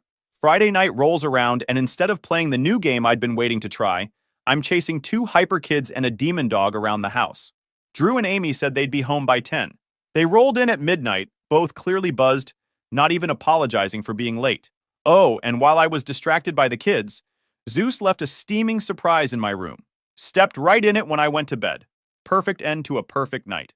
At this point, I'm starting to feel like I'm going insane. Am I crazy for thinking this whole situation is completely messed up? I guess what I'm trying to figure out is whether I'm in the wrong here. Should I suck it up and pay more to keep the peace? Or am I right to feel like this is completely unfair? I've always been the type of person who avoids conflict, but this situation is pushing me to my limit. I'm tired of being the one who always has to compromise while Drew gets a free pass. If anyone's been in a similar situation, I'd love to hear how you handled it. I'll keep you all updated on what happens next. Thanks for reading. Update 1. Hey guys, thanks for all the comments on my last post. Didn't expect so many people to relate to my family BS. Anyway, things have gotten even worse since then, if you can believe it. So after that whole babysitting fiasco, I was still on the fence about what to do. Like, yeah, the situation was complete garbage, but moving out seemed like such a huge step. Apartments around here are stupid expensive, and I've been trying to save up for my gaming studio dream. Plus, moving out felt like I was somehow letting my parents win. IDK if that makes sense, but it felt like I was admitting defeat or something. But then a bunch of stuff happened that pushed me over the edge. The morning after I babysat, I woke up to find Amy going through my desk drawers. Not even subtly, just straight up digging through my stuff. I was so shocked I just stood there for a second before asking, "What are you doing?" She jumped like I'd caught her stealing, which technically I had. "Oh, I was just looking for some tape. The kids want to make a craft. There's tape in the kitchen drawer, where it's been for like 20 years. Well, I couldn't find it there, she said, all defensive. Before I could say anything else, Drew appeared in my doorway like he has some kind of radar for when someone might call out his wife's BS. Everything cool in here? He had this weird aggressive tone, like I was threatening her or something.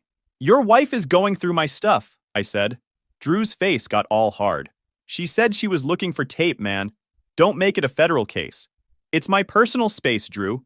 Would you like it if I started going through your things?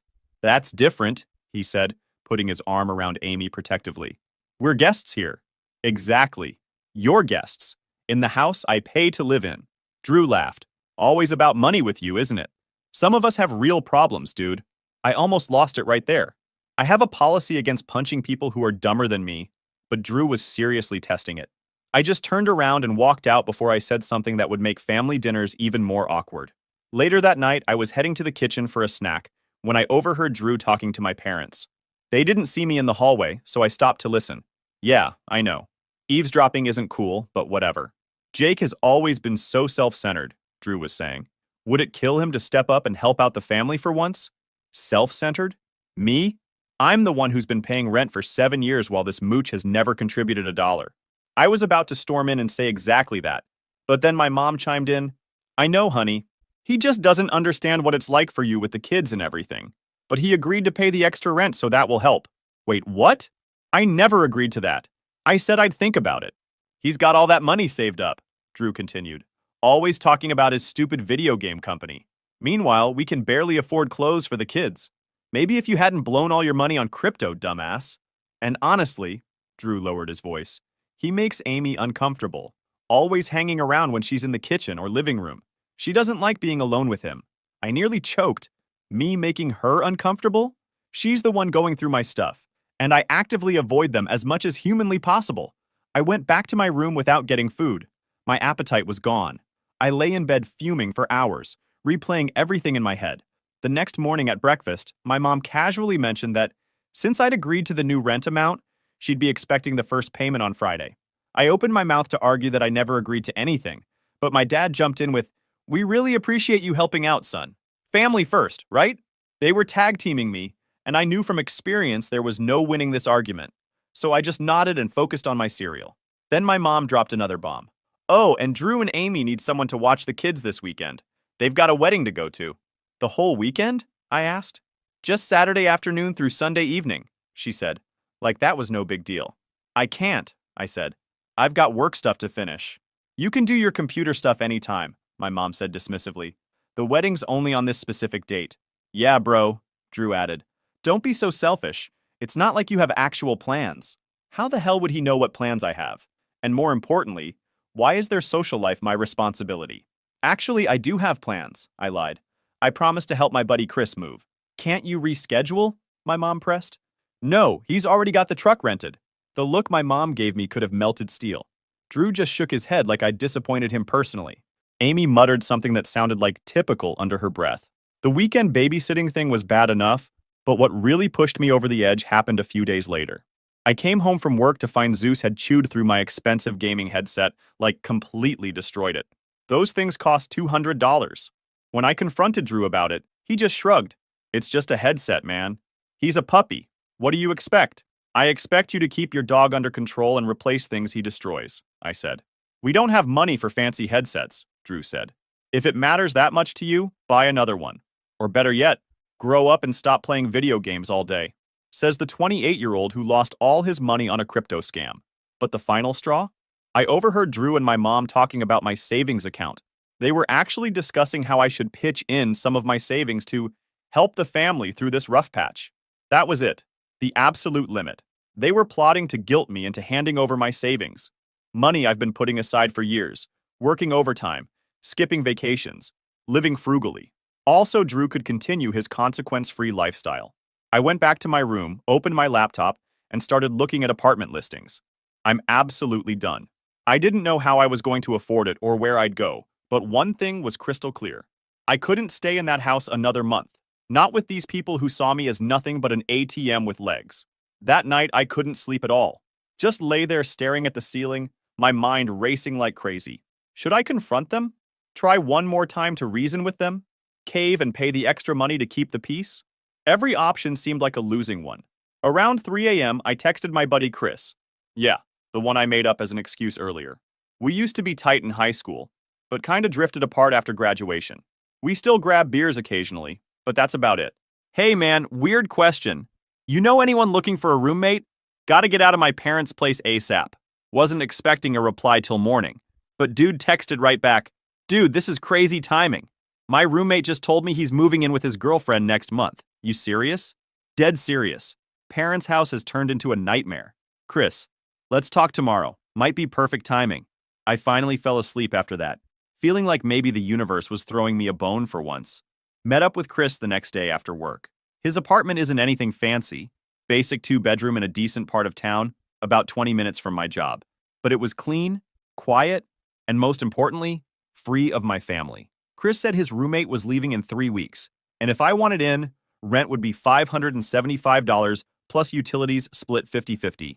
More than I was paying at home before the increase, but less than the $750 my parents wanted now. And without the constant BS, I didn't even hesitate. Told him I'd take it. We did a quick handshake deal and agreed to sort out the details over the weekend. Now I had 3 weeks to figure out how to move out without causing World War III at home. I knew if I told my parents I was leaving, they'd pull out every manipulation tactic in the book. Guilt, anger, fake concern, the works. Plus, they'd probably try to squeeze as much money out of me as possible before I left. So I decided to go stealth mode. Operation GTFO was officially a go. First step was tying up loose ends. I called my bank and changed all my passwords and security questions. Removed any paper statements coming to the house. If they were actually considering taking my savings, I wasn't taking any chances. Next was the physical escape plan. I couldn't just pack everything up without them noticing, so I had to be smart about it. I started with the stuff no one would miss. Books from my bookshelf, winter clothes from the back of my closet, extra computer equipment. Each day I'd take a small load out to my car before work, then drop it off at Chris's place during lunch or after work. His roommate was cool with me storing boxes in the living room until he moved out. Thank God for decent humans, right? The hardest part was keeping a straight face around my family, acting normal when all I wanted to do was tell them exactly what I thought about their BS. Drew was still being his usual entitled self, stomping around the house like he owned it, letting his kids and that demon dog destroy everything. Speaking of the dog, Zeus nearly blew my cover. He kept following me around barking whenever I moved stuff from my room. I started carrying dog treats in my pocket to shut him the fuck up. Felt like I was in a heist movie or something. One close call happened when Zoe, Drew's 7-year-old, saw me loading a box into my car. "What's in the box, Uncle Jake?" she asked, popping up behind me like some horror movie kid. Nearly had a heart attack. "Just some old stuff I'm donating," I lied. "Can I see?" "It's boring grown-up stuff. Just old papers and books. Can I help carry things?" "Not today, kiddo. I've got to get to work." She looked disappointed but thankfully ran off to play. Kids that age have the attention span of goldfish sometimes, which worked in my favor. Meanwhile, my parents were still on my case about the extra rent. Mom kept casually mentioning bills and expenses whenever I was around. Dad started giving me the silent treatment when I didn't immediately hand over the extra $300. The absolute best, though, was Drew. This idiot had the nerve to lecture me about financial responsibility one night. "You know, Jake," he said, sprawled on the couch while I tried to watch TV, "when you have a family of your own someday, you'll understand that sometimes you have to make sacrifices." The irony was mind-blowing. "Fascinating insight from a guy who's living rent-free in his parents' house at 28, I replied. "That's a low blow, man. I'm going through a tough time. The crypto market is volatile. The crypto market is a scam, and you fell for it. Twice." He got all huffy and left the room. Small victories. Then came another fun family meeting. Mom called everyone to the living room one evening. Me, Dad, Drew, and Amy. The kids were already in bed, thankfully. "We need to discuss the sleeping arrangements," Mom announced. "With the kids getting bigger, they need more space." I immediately got a bad feeling. "We're thinking they should have their own room," she continued. "Jake, since you're working so much anyway, we thought you wouldn't mind if the kids used your room. You could take the den downstairs." The den is basically a converted basement storage room with no windows and a futon that's older than I am. Plus, it's right next to the laundry room, so you hear the washing machine at all hours. "Absolutely not," I said before I could stop myself. Everyone looked shocked, like they couldn't believe I'd refused such a reasonable request to give up my bedroom for the freeloaders. "It would just be temporary," Mom said, "until Drew and Amy get back on their feet." "Which will be when exactly?" I asked. They've been here a month with zero progress toward moving out. I'm applying for jobs, Drew protested. Are you? Because all I see is you playing Xbox and complaining about how hard your life is. Boys, stop it, Mom interjected. Jake, it would really help the family if… No, I cut her off. I pay rent for my room. I'm not moving to the basement so Drew's kids can have my space. That's final.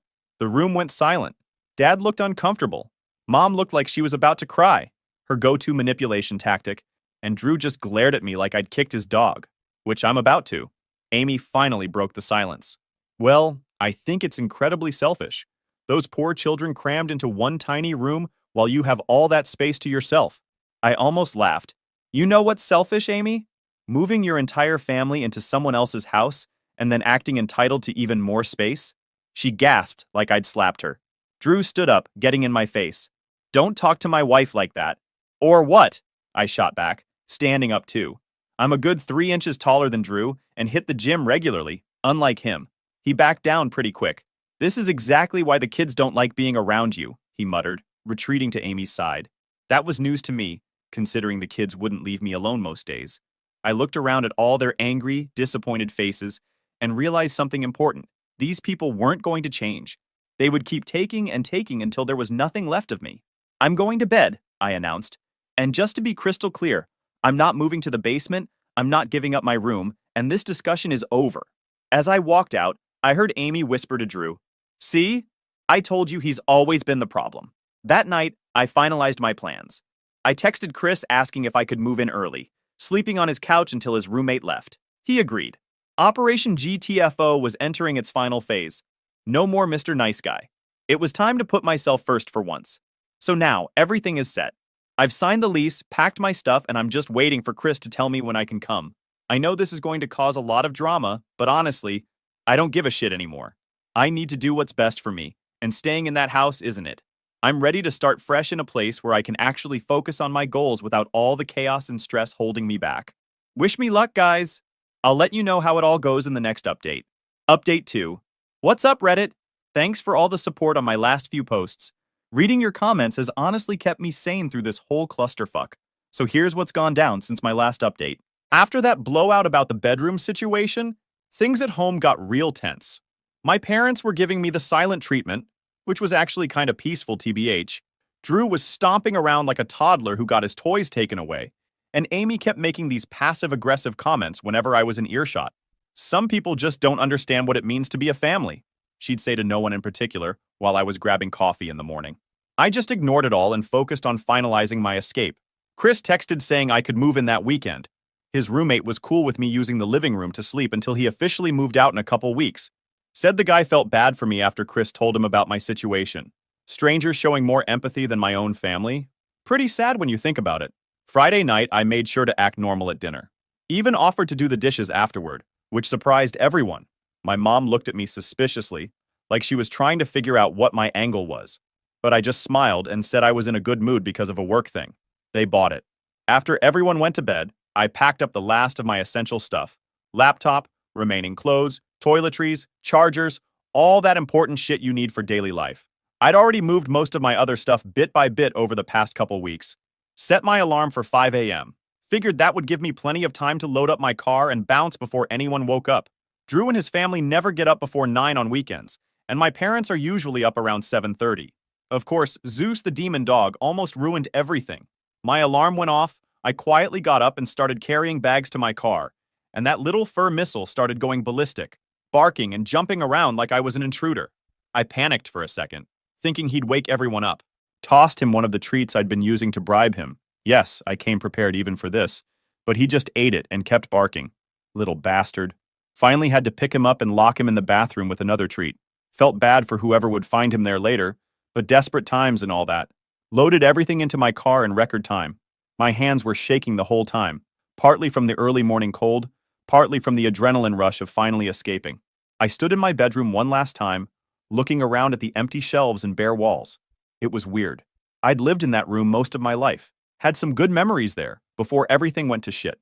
For a split second, I felt this pang of doubt. Was I making a mistake? Would I regret leaving like this? Then I heard Zeus start barking again from the bathroom, and Drew yell, "Someone shut that fucking dog up!" from his room. Nope, no regrets. I'd thought about leaving a note, but what was there to say that hadn't already been said? So I just grabbed my keys, took one last look around, and walked out. Driving away from my parents' house as the sun was just coming up felt surreal, like I was in some coming-of-age movie or something. I half expected dramatic music to start playing. Instead, I just cranked up some Metallica and hit the gas. Made it to Chris's place around 6 a.m. He was still asleep, obviously, so I sat in my car for a bit, scrolling through my phone.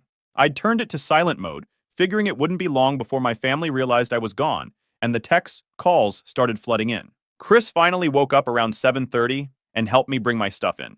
His place isn't anything special. Basic apartment with a small kitchen, decent-sized living room, 2 bedrooms, 1 bathroom. But it was quiet. No screaming kids, no barking dog. Just blessed, beautiful silence. "Make yourself at home," Chris said, gesturing to the couch. "Jim's room will be empty in a couple weeks." I crashed on the couch and slept for like 4 hours straight. Best sleep I'd had in months, even on a lumpy couch. When I woke up and checked my phone, it was exactly what I expected. 8 missed calls from Mom, 3 from Dad, 2 from Drew, surprising he even bothered, and about 1,000,000 texts. Mom, "Jake, where are you?" Mom, "Are you okay? Call me right now." Mom, "Why is your room empty?" Mom, "I can't believe you would do this to us." Dad, "Son, your mother is very upset. Call home." Зрение? Это не так, как взрослые решают проблемы. Come home so we can talk about this. Drew, "Wow.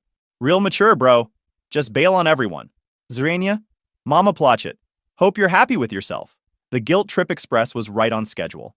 I turned my phone off and helped Chris set up his new gaming system. Figured I'd deal with the family drama later. Around 6 p.m., I finally turned my phone back on and called my mom.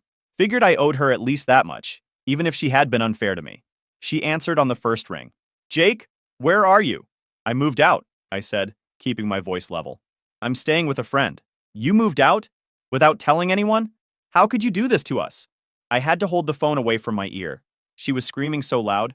"I tried talking to you guys multiple times about how unfair the situation was. You didn't listen. So you just leave? No note? No warning? Do you have any idea how worried we've been? Your father and I have been calling hospitals." The guilt trip was in full effect, right on cue. "Mom, I'm an adult. I don't need permission to move out. And I'm fine, obviously. This is about the rent increase, isn't it? Or the bedroom. We could have worked something out if you'd just talked to us instead of running away like a child." I almost laughed. "I did talk to you. Multiple times. You ignored everything I said and kept pushing for more. More money, more space, more sacrifices. All while Drew contributed nothing. Your brother has children, Jake. He's going through a difficult time. And I'm sorry about that. But it's not my responsibility to support his family. I've been paying rent for 7 years while he's never paid a dime. It's not fair. And you know it." "Life isn't fair," she shot back. "Family helps family." "Exactly. But it has to go both ways, Mom. I can't be the only one giving while everyone else takes." She started crying then, which almost broke my resolve. My mom crying has always been my kryptonite, but I held firm. I told her I wasn't coming back, that I'd signed a lease with Chris and would grab my stuff next weekend. She hit me with the classic "we're disappointed" line.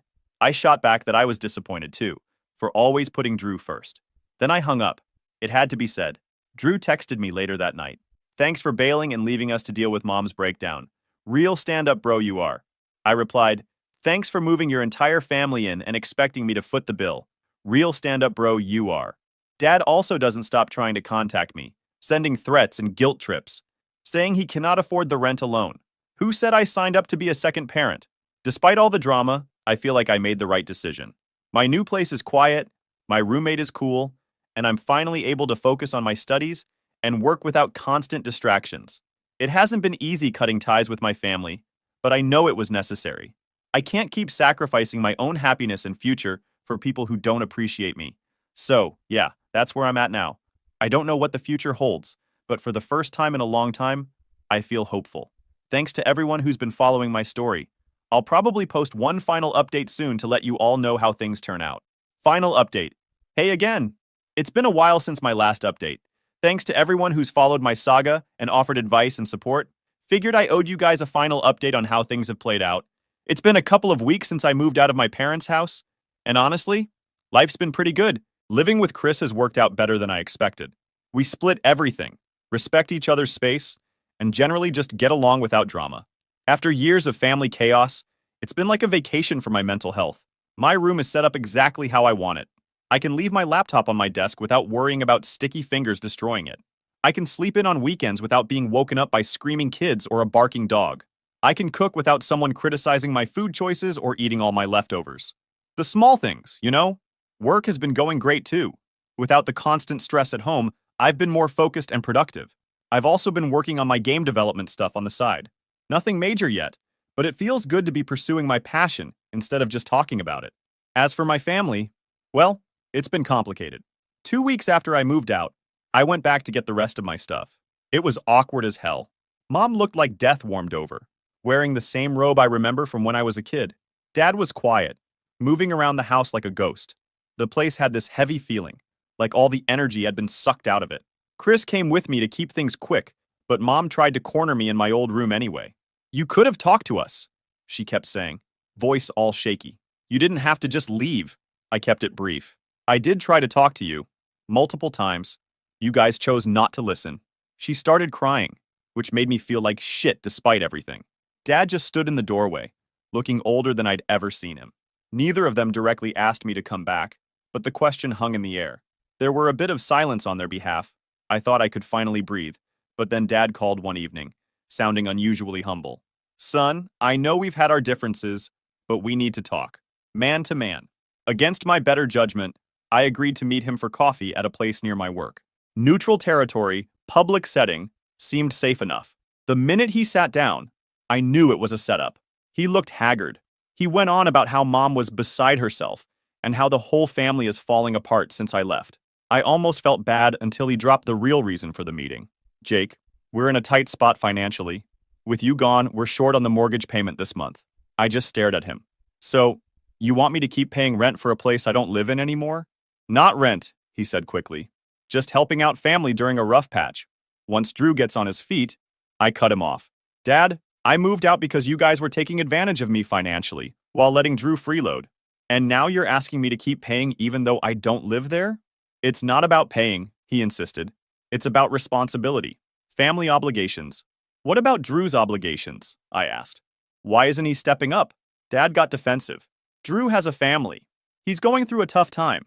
"He's been going through a tough time for years, Dad. I'm done subsidizing his lifestyle." That's when Dad dropped the bomb. "We need $800 this month or we might lose the house." $800. More than I was paying when I lived there. I laughed in his face, which wasn't my proudest moment. "But come on." "No, Dad. Not happening.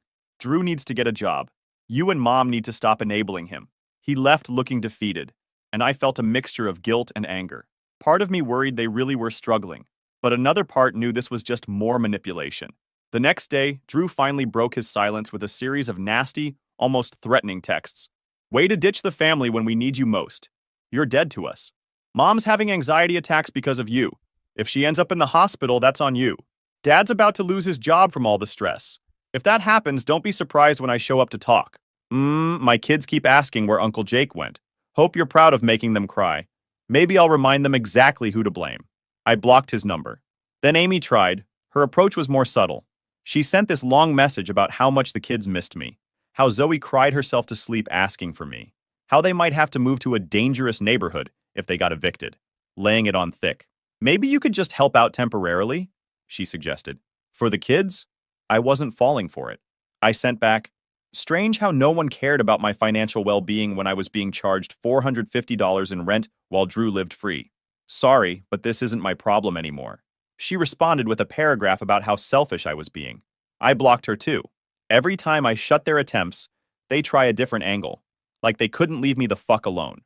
A few days later, when my aunt, Mom's sister, called. I rarely talked to her, so I knew something was up. "Jake, what's this I hear about you refusing to help your parents with their mortgage?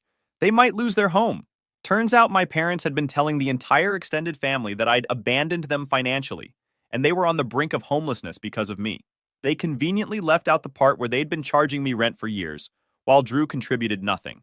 But the final straw was when I found out through a mutual friend that my parents weren't even struggling financially. Turns out, Dad had gotten a bonus the month before I left, and the whole "we might lose the house" sob story was just BS to guilt me into handing over cash. That's when I went full no contact, blocked their numbers, emails, socials, everything. Even told my job not to put any calls through from them. 2 weeks of silence was bliss until the flying monkeys arrived. Family friends, distant relatives, even my mom's church buddies, all telling me to make peace. I ignored most, but responded to my cousin Mark, who told me the whole story. He was surprisingly supportive. He also gave me the inside scoop. The house is a mess. Drew and Amy aren't paying a dime. The cherry on top? My parents finally gave Drew an ultimatum. Get a job in 30 days or move out. The guy's panicking because his so-called crypto expertise isn't exactly hireable. Mark also dropped a bomb. Mom admitted they never needed my money for the mortgage. They were secretly helping Drew pay off gambling debts. Gambling with 2 kids. Unbelievable. So yeah, I'm done. No contact with my parents, Drew, or Amy. I still send birthday cards to the kids. They're innocent in all this. But otherwise, that bridge is dust. And honestly, I've never been happier. I'm currently working on my game development. Even started dating someone from a programming meetup. If you're stuck in a similar mess, here's what I've learned. Cutting people off isn't just an option. It's survival. Especially when it's family, because they know exactly how to mess with you. Boundaries don't work when people don't respect them. Sometimes you need a whole damn wall. Thanks, Reddit, for giving me the push to finally put myself first. Edit. For those asking for game development updates, working on a small indie puzzle game in my spare time. Nothing revolutionary, but it's fun, and I'm learning a ton. Dreams don't have expiration dates. My boss denied my promotion, told me, "You're replaceable, so don't get cocky." So I stopped doing anything not in my role. 72 hours later, everything went down hard, and clients started threatening fines for missed uptime. Sup Reddit. So my boss said I was replaceable and denied my promotion. So I stopped doing the 70% of my job that wasn't in my job description and watched the whole operation crash in 72 hours. I, 32 male, work in data center operations for a mid-sized cloud infrastructure company. Been here almost 2 years running change control. Basically, I'm the guy who decides if your production deployment happens or gets blocked because it'll break everything. Then came the meeting. They scheduled the meeting with 24 hours notice. Subject line, role discussion. I knew what that meant. 22 months of work was about to get judged in one conversation. The meeting lasted 11 minutes. I timed it on my phone sitting face up on the table between us. Michelle had this look on her face before I even sat down. That smug corporate smile that said she'd already made her decision, and this was just theater. Same look she'd had for 22 months every time I'd asked about growth opportunities. The polite dismissal. The "we'll circle back" that never circled anywhere. Michelle was a master at making you feel small while maintaining plausible deniability. Never outright cruel. Just death by 1,000 professional paper cuts. She had the rejection letter printed and folded. 2 other managers flanked her like backup singers nobody asked for. Witnesses to what was about to go down. Standard corporate assassination protocol. I'd been running change control operations for 22 months. Not helping. Not assisting. Running the whole thing solo. Every production change approval. Every maintenance window coordination. Every emergency exception from engineering teams across 4 data center regions. Critical infrastructure. Customer databases. Payment processing. Healthcare applications. You screw up, it's not just complaints. It's customer-facing outages and contract penalties. The scale was massive. 4 data center regions. Hundreds of change requests moving through the pipeline every week, each one representing potential downtime, potential revenue loss, potential disaster. The guy before me lasted 6 months before he quit mid-shift, walked out during a Friday evening maintenance window, left his badge on the desk next to a half-eaten sandwich.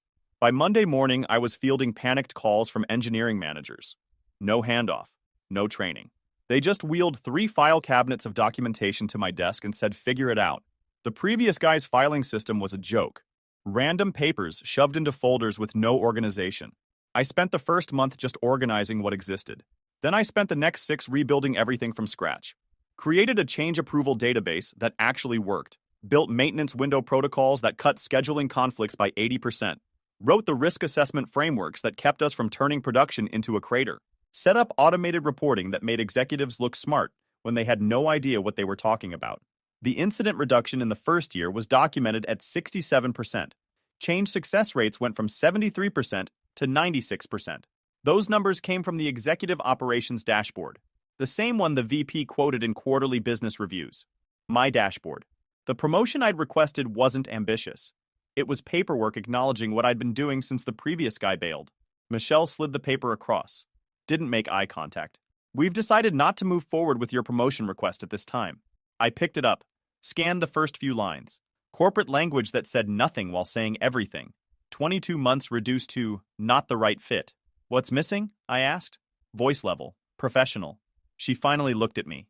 Made eye contact like she was doing me a favor. Strategic vision. You handle execution well, but this role requires someone with broader perspective. Someone who can interface with executive leadership effectively. Translation. Someone who looks good in meetings. Someone who speaks the language. Someone who plays golf with the right people. Someone who isn't too busy actually doing the work to schmooze with executives. I've been doing this role for almost 2 years, I said. Informally, yes. But that's different from official leadership. The role we're filling requires someone who can represent the department strategically. Someone with presence. Presence. That word landed like a slap. One of the other managers shifted in his seat. Uncomfortable. He knew this was garbage. Then Michelle hit me with the line that sealed her fate. We'll be offering the position to someone with more executive presence. Someone who can make us look better in meetings. She paused. You'll stay where you are and keep doing what you've been doing. Your technical skills are useful, and we don't want to lose that. This isn't about whether you can do the work, it's about who we want representing us. Like I was a training wheel, a backup generator. I flipped to the last page. Distribution list. Michelle's boss. HR. A couple directors. This wasn't a discussion. It was a verdict that had already been circulated before I even sat down. So this was never up for debate, I said. This meeting is a courtesy, Michelle said. Cold as January. We need you focused, Michelle continued. You're good at what you do. Let's not overcomplicate it with titles and scope discussions. The Atlas cloud migration is behind schedule. 3 weeks behind. I expect you to pull it together like you always do. I stood up. Slow. Deliberate. I'll follow my job description exactly. She frowned. What does that mean? It means I'll do what I'm paid to do. Nothing more, nothing less. I walked out before she could respond. Forwarded the announcement to my team with zero commentary. Subject line, organizational update. Then I pulled up my official job description. Started highlighting everything I actually did versus what they paid me for. Turned out about 70% of my daily work wasn't technically my job. Wild how that happens. The biggest piece? After-hours emergency approvals. The midnight calls. The weekend exception requests. For 22 months, I'd been the human firewall that never went offline. That was ending today. During my shift, I'd do exactly what my job description said. Outside my shift, completely unavailable. Set my team status to available, business hours only. Updated my email auto-reply for after 5 p.m. I am currently unavailable. For urgent matters, please contact the on-call manager per the escalation matrix. Then sent one email to leadership. Subject, role clarification. Body. Per my job description, I am not designated as on-call support. Effective immediately, I will be available during standard business hours only. Paper trail. Clear boundaries. Professional compliance. I CC'd HR on purpose. Not to be petty, but because HR only respects 2 things: liability and timestamps. By noon, people started noticing something was different. Messages piled up in the operations channel. Questions about emergency change approvals. Maintenance window conflicts. Access exception requests. I answered exactly none of them. Around 1, someone from infrastructure stopped by. Young kid. Panicked. Hey Chris, did you see the question about the Phoenix data center maintenance window? Not addressed to me, I said. Eyes on my screen. But who should handle it? Check with your manager. He stood there waiting for me to cave. I didn't. At 2:15, Michelle appeared at my desk, standing in that manager way where they want to talk without actually scheduling a meeting. We need to discuss priorities, she said. That passive-aggressive tone she always used. I looked up. My priorities are in my job description. If something's missing, we can discuss adding it formally, with appropriate compensation. Her jaw went tight. The Atlas cloud migration is critical. The customer's losing confidence. Her expression went through confusion to realization to anger in about 3 seconds. Chris, you know how this works. Yeah, I said. I do. That's why I'm sticking to my actual responsibilities. She stared at me for 5 seconds, waiting for me to break. I stared back. She walked away. That was the moment I became dangerous to them. Not because I quit, not because I got loud, because I got quiet, precise, compliant in the most inconvenient way possible. The afternoon was beautiful chaos. A change approval meeting started late because nobody had the risk assessment documents. An engineering team called 4 times and got transferred to 6 different people. A customer email sat unanswered for 3 hours because nobody knew which calendar to check. Small things individually, but together they added up to something nobody had seen in 22 months. Visible incompetence. When I left at exactly 5, people were still scrambling. Conference rooms were full. Phones were ringing. Michelle was in her office on a call, gesturing sharply, face tight with stress. I got home and found every document I'd created, every change policy, every risk matrix, every troubleshooting guide I'd written at 2 a.m. My phone buzzed. Text from my girlfriend Melissa. "How'd the meeting go?" I stared at the message. Melissa worked in finance for a different company. Smart, ambitious, obsessed with optics and career trajectory. She'd been excited about my promotion, already planning how it would look. "Didn't get it," I typed back. 3 dots appeared immediately. "What? Why not?" "Not the right fit, apparently." "That's garbage. What are you going to do?" I looked at the highlighted job description on my desk. Exactly what they pay me for. Long pause. Then, "Chris, you need to be smart about this. Just play the game. Do what they want for a few more months, then ask again. I've been playing the game for 22 months. Then play it better. This is how it works. You're being stubborn. I'm being honest. Honesty doesn't pay our rent. Don't do something stupid. You need that job." I stared at that last message. You need that job. Not, we need stability. Not, let's figure this out together. You need that job. Like I was a problem she was managing. I put the phone down without responding. I set an alarm for 8. Not 7. Not 6:30. 8. Arrived at 8:30 exactly. Several people were already at their desks looking surprised. 31 unread messages from overnight. Started replying only to messages directly addressed to me by name. By 10 a.m., I'd cleared 8 messages. Ignored 23. At 9, a meeting reminder popped up. Change Advisory Board. I'd been running it for 18 months. Organizing the agenda. Tracking approval decisions. Mediating conflicts between engineering teams. This time, I declined. Reason. Please confirm meeting owner. Phone rang at 8:53. You coming to Cabby? Not listed as required. But you always run it. Check the invite. I'm not the organizer. Pause. So who runs it? Whoever sent it. They hung up. Meeting started without me. Should have been 30 minutes. Took 50 because nobody knew how to structure it. The new strategic lead sat in meetings taking notes like it was a college lecture. Didn't own a single decision. Every time someone asked, "Who approves?" they looked at Michelle like the answer was in her blazer pocket. At 10:25, a report went out. Weekly change success metrics. Raw data, no formatting, no executive summary, no context, just numbers that meant nothing to anyone who didn't understand the underlying systems. The reply all chain started 11 minutes later. 17 emails by noon. Can someone explain this? Why does it look different? What am I looking at? Nobody answered because I was the one who translated operations into executive language. Not anymore. An infrastructure lead stopped by around 11. Hey Chris, this report's usually cleaner. Process is documented. Operations folder. Reporting subfolder. File called metric standards. Right, but you usually handle it. I used to handle things outside my scope, not owned by my role. He stood there processing that, then walked away. Heard him on his phone 30 seconds later. I need the change control runbook. V3.2. Chris won't touch it. My phone buzzed. Melissa. Are you still being dramatic? Just talk to your boss. I read it 3 times. Still being dramatic. Like standing up for myself was theatrics. Like knowing my worth was a phase. I called her. She answered on the second ring. Hey, listen, about yesterday. We're done, I said. Silence. What? You heard me, we're done. I need someone who's got my back, not someone who thinks I'm a problem to manage. Chris, you're overreacting. I'm not. You're worried about how my choices make you look. That's not a partner. So we're done. More silence.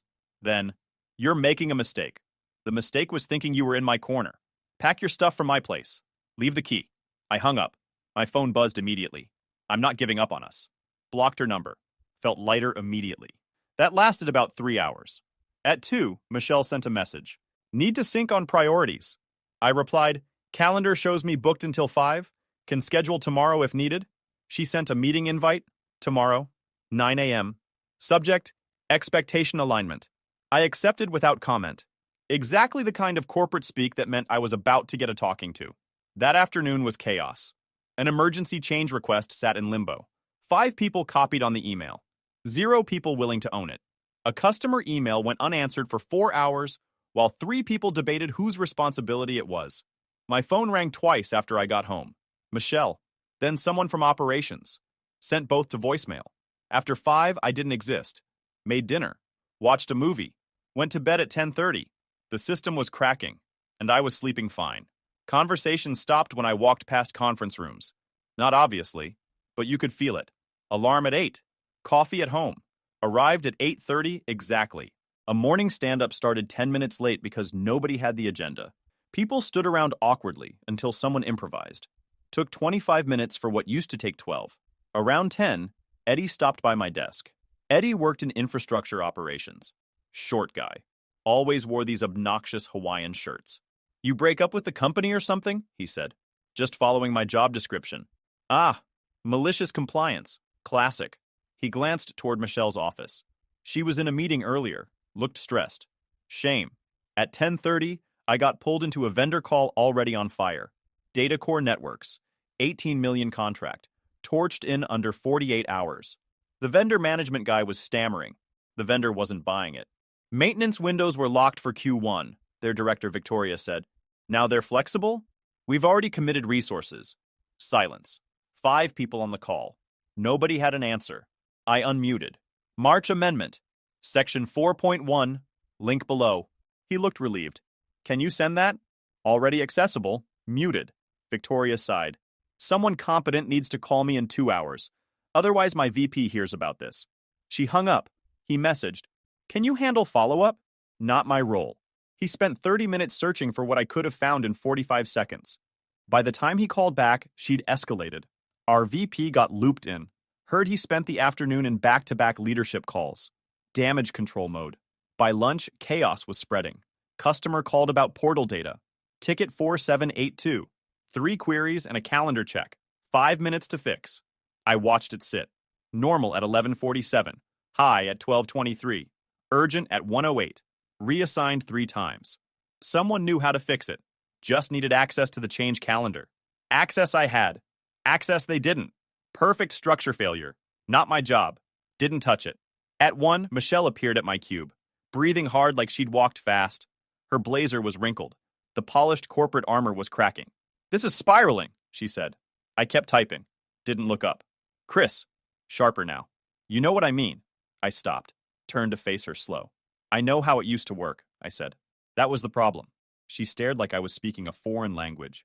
We need you to step up. I am stepping up. Doing my actual job. The one you decided wasn't senior leadership material.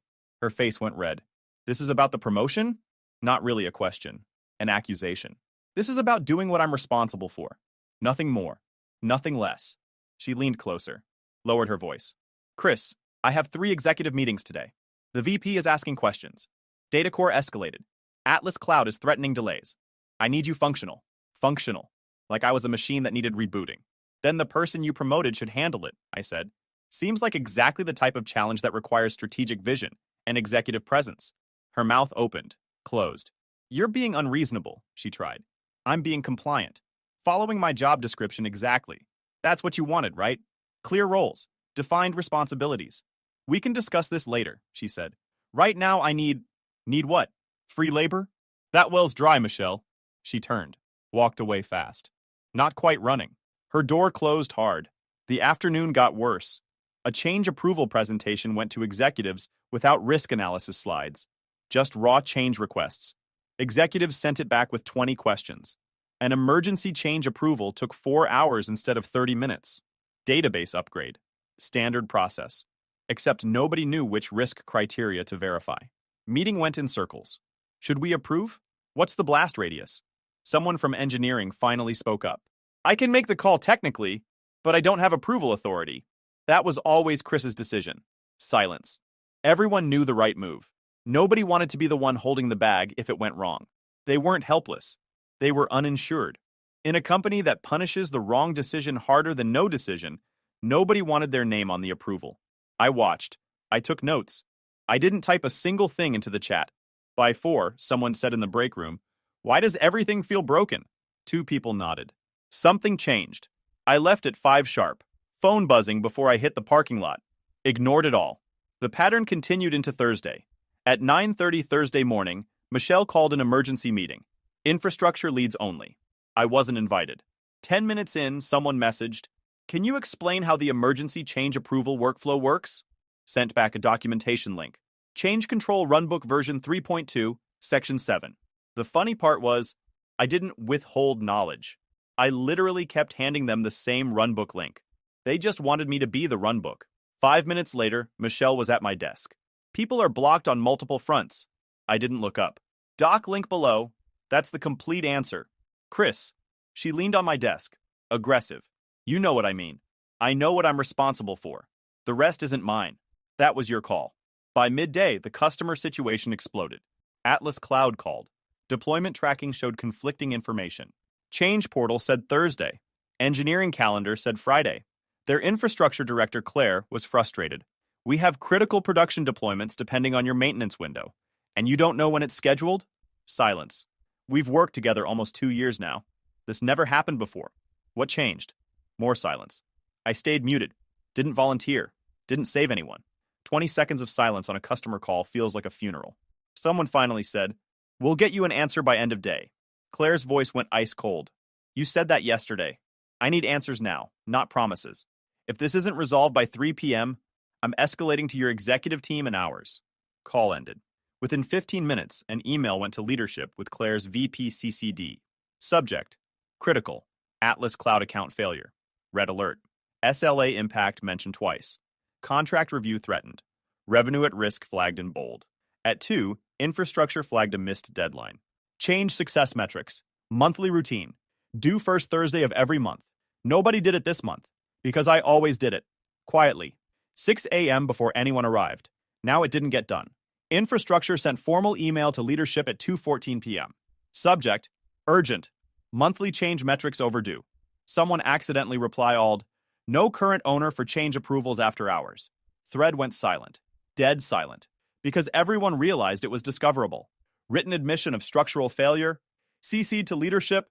Timestamped. Preserved. At 3, I got pulled into a call with Michelle and 2 directors I'd never met. One in a gray suit asked, "Who owns final approval on Atlas Cloud maintenance windows?" Back and forth, dancing around the obvious. Someone turned to me. "Chris, explain how this worked before." I let the silence sit, then answered. It worked through informal coordination. I filled gaps between documented processes and actual execution. Dead quiet. "What does that mean?" Michelle asked.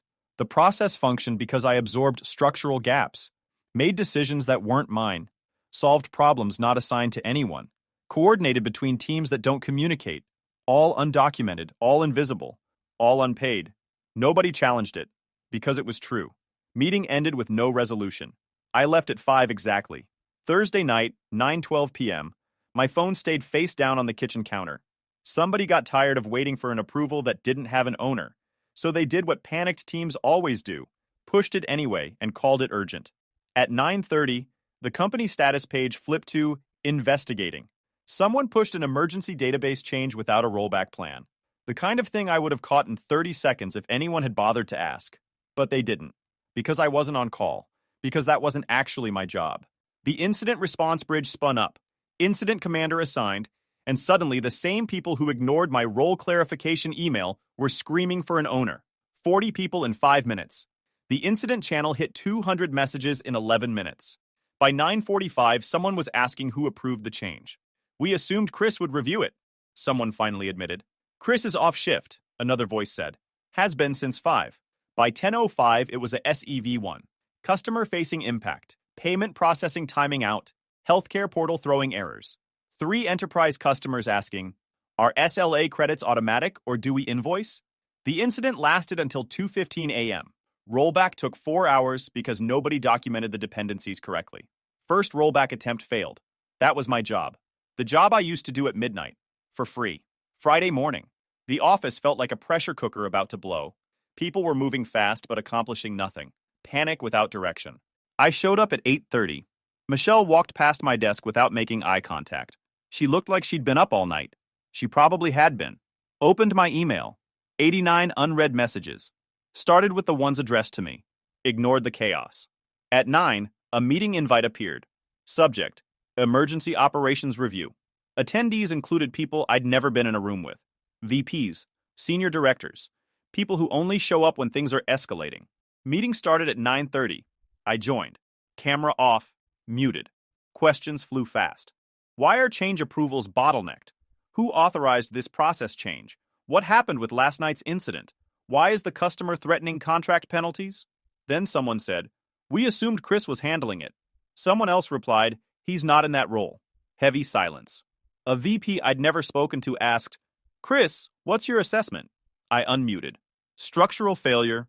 Responsibility was assigned without authority. That doesn't work. Meaning?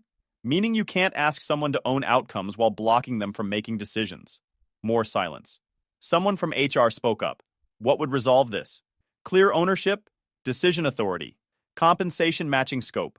All formal, all documented. The VP nodded. We'll follow up. Meeting ended. I went back to my work. 10 minutes later, my desk phone rang.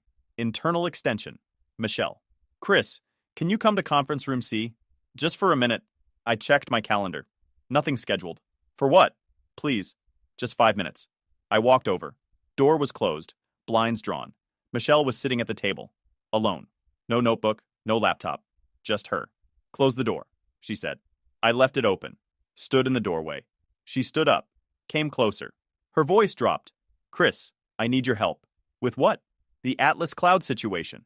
The data core escalation. The metrics. All of it. She paused. I know things have been tense, but I'm asking you to help me fix this. I'm doing my job. That's what you promoted someone else to do. Chris, please. Her hands were shaking. She tried to hide it by gripping the chair. I'm drowning here. Leadership is asking questions I can't answer. Customers are threatening to leave. The VP is watching every move I make. Sounds rough. Don't do this. She stepped closer. You know how this works. You know what they expect. I just need you to handle things the way you used to. Just for a few weeks. Until this calms down. Until what calms down? The structural failure? The missing ownership? The fact that you built a system that only works when someone does unpaid overtime? Her jaw tightened. I made a mistake. With the promotion. I see that now. Cool. Fix it. I'm trying to. But I need time. And I need you to not let everything burn while I do. No. Chris, you made your choice. Live with it. You're being vindictive. I'm being clear. You want someone to fix your mess? Call the person you promoted. They've got the strategic vision and executive presence, right? Let them prove it.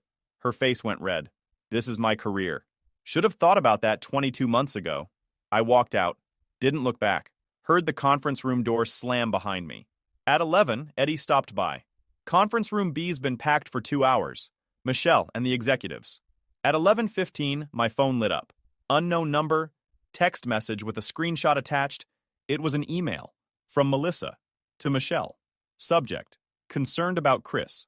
Michelle, I'm reaching out because I'm worried about Chris's recent behavior. He's been acting unstable since the promotion decision. Making rash choices. Talking about stopping work and letting things fail. I'm concerned he might do something to sabotage operations or create problems. I thought you should know so you can address it before it escalates. He's not thinking rationally right now. Sent Wednesday, 3:42 p.m. I stared at the screen. Read it twice. Reputation warfare. She couldn't control the breakup, so she tried to control the narrative. Paint me as unstable. Sabotage my credibility. Make me the problem. The wording was perfect. No accusations, just concerns. The kind of message that doesn't need to be true, it just needs to exist.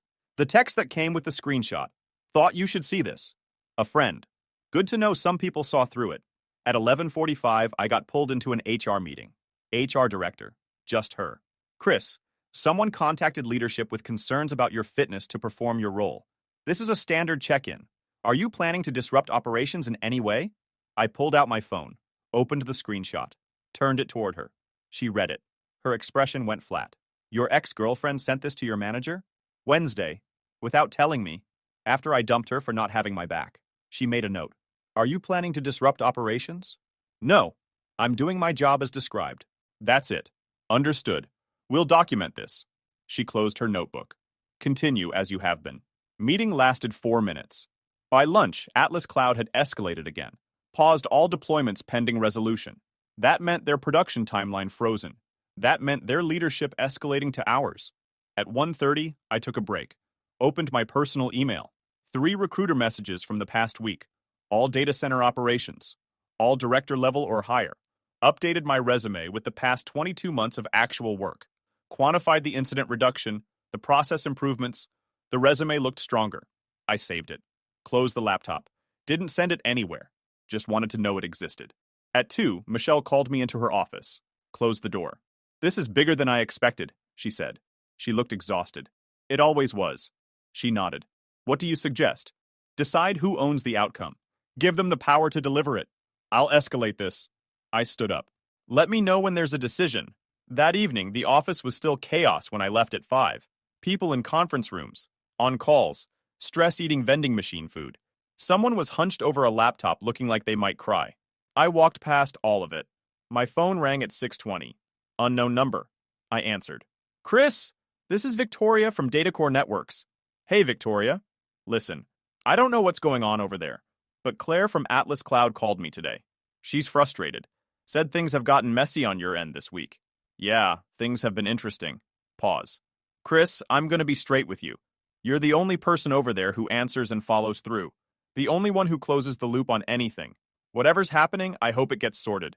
Because if this stays messy, my VP reopens renewal talks." She paused. "And if you ever want out, I can introduce you to a couple hiring managers. Good companies. Solid teams who don't play games. I appreciate that. You've earned it. But seriously, if you need a reference, call me." She hung up. Major vendors were watching. Customers were watching. The industry was watching. I wasn't trying to break anything. I was done being the undocumented control system. Saturday morning, I got another email. Subject: Monday leadership meeting, 9 a.m. Required attendees: me, Michelle, 2 VPs, HR director, infrastructure director. I replied, "Confirmed." Then closed my laptop and enjoyed my weekend. Went for a run, meal prepped, watched a movie. Monday would be interesting. Monday morning. The conference room filled by 9. Michelle, 2 VPs, HR director, infrastructure guy. Everyone looked like they'd had a brutal weekend. The senior VP started. "Let's cut to it. We need a path forward on Atlas Cloud, Data Core, and operational resilience. We're looking at single points of failure here." He turned to me. "Chris, we've reviewed the situation. There's been structural misalignment. What would it take to stabilize?" I leaned back. Let the question breathe. Formal authority over change control operations. Direct reporting line. No informal expectations. Compensation aligned with responsibility. Title change to Director of Change Control Operations. Everything in writing. Non-negotiable. The room went quiet. They were doing math. Cost of yes versus cost of no. Infrastructure guy spoke up. "Timeline to stabilization? Immediate once authority is clear." Michelle cleared her throat. "What about broader department structure?" "Depends. If you're asking if I'll keep absorbing work that isn't mine, no. If you're asking if I'll execute within a clearly defined scope, yes." The VP nodded. "Fair." HR director jumped in. "Title change and compensation adjustment takes time. Process requirements. But we could start with acting lead designation. It's actually a great development opportunity." I looked at her. "Then nothing changes until it's done." She blinked. "That's not standard." "That's exactly how it works now. I'm not taking responsibility without authority. Not again." The VP cut in. "We can fast-track this. Interim authority effective immediately. Title and comp processed in 30 days. Then I'm ready in 30 days. Michelle tried again. "We need movement before then." "The customer," I interrupted. "Calm. The customer needs confidence. Confidence comes from structure. Structure takes time. Rushing it recreates the same problem." The VP held up a hand. "He's right. We do this correctly." Someone from legal asked quietly, "Is there any risk of exposure here? Wage classification issues?" The room got tenser. Nobody answered. They spent 20 minutes drafting language. Role title: Director of Change Control Operations. Reporting: directly to VP of Infrastructure. Authority: full autonomy on change approval decisions. Compensation: 142,000 base, plus performance bonuses. When they read it back, I said, "That works." One addition. They waited. This gets communicated clearly to everyone. No ambiguity, no assumptions about informal responsibilities. The VP agreed. Done. Meeting ended at 10:15.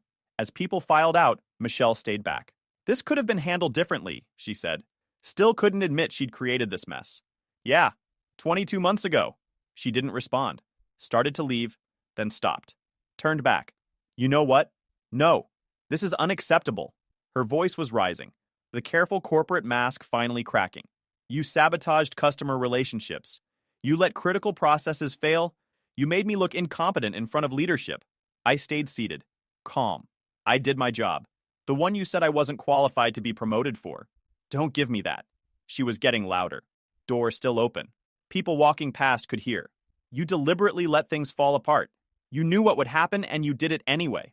I stopped doing unpaid labor. That's not sabotage. That's boundaries. Boundaries? She laughed. Sharp, bitter. You're not principled, Chris. You're petty. You're vindictive. You threw a tantrum because you didn't get what you wanted, and now you're acting like some kind of hero. The VP was still in the hallway. I saw him stop, turn around, start walking back toward the conference room.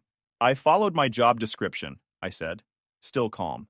That's literally all I did. You know that's not how this works? Her voice kept rising. You don't get to just stop. You don't get to decide what's your job and what isn't. I decide that. Me. And if I tell you to handle something, you handle it. The VP appeared in the doorway, face completely neutral. She didn't notice. Kept going. You want to know why you didn't get promoted? Because of this. This attitude. You're replaceable, so don't get cocky. You think you're irreplaceable, but you're not. You're just someone who... Michelle. The VP's voice cut through. Quiet. Cold. She spun around. Saw him standing there. Her face went white. He turned to the HR director who'd appeared behind him. Please escort Michelle to HR. We're placing her on administrative leave pending review. Wait, Michelle started. Now, he said. The HR director stepped forward. Michelle, let's go. Michelle looked between them, opened her mouth. Nothing came out. She walked out. The VP looked at me. Stay here. He left. Door closed. I sat there for 20 minutes. Checked my email. Nothing. The VP came back. Sat down across from me. Who owned after-hours change approvals for the past 22 months? I did. Informally. And who was supposed to own them? Nobody. That responsibility didn't exist in any job description. He nodded slowly. That's a structural failure. Leadership failure. He paused. You built the executive operations dashboard, created the change control framework, reduced incidents by 67%. That's director-level output with analyst-level authority. He stood up. Your role starts now. Report directly to me. We'll formalize everything by end of week. And Michelle? Administrative leave today. We'll handle the rest appropriately. That afternoon, an email went out. Michelle on leave. Interim reporting structure announced. My interim role effective immediately. By end of next week, another email. Michelle's employment terminated. Organizational restructure to follow.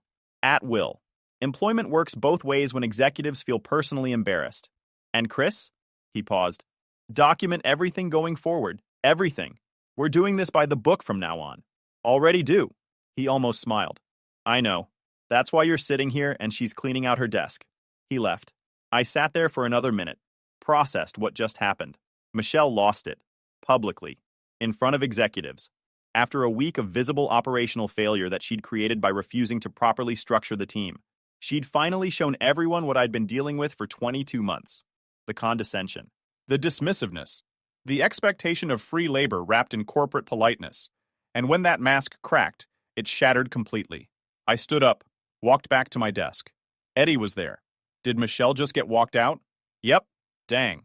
He shook his head. Heard her losing it in the conference room. Sounded bad. Security escorted her. Whole thing was over in 10 minutes. Fast when they want it to be. Announcement went out by lunch. Clear, direct. Michelle's departure. My new role.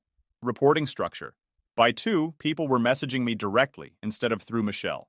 By 4, a 3-day stalled decision got made in 12 minutes. The system was correcting itself.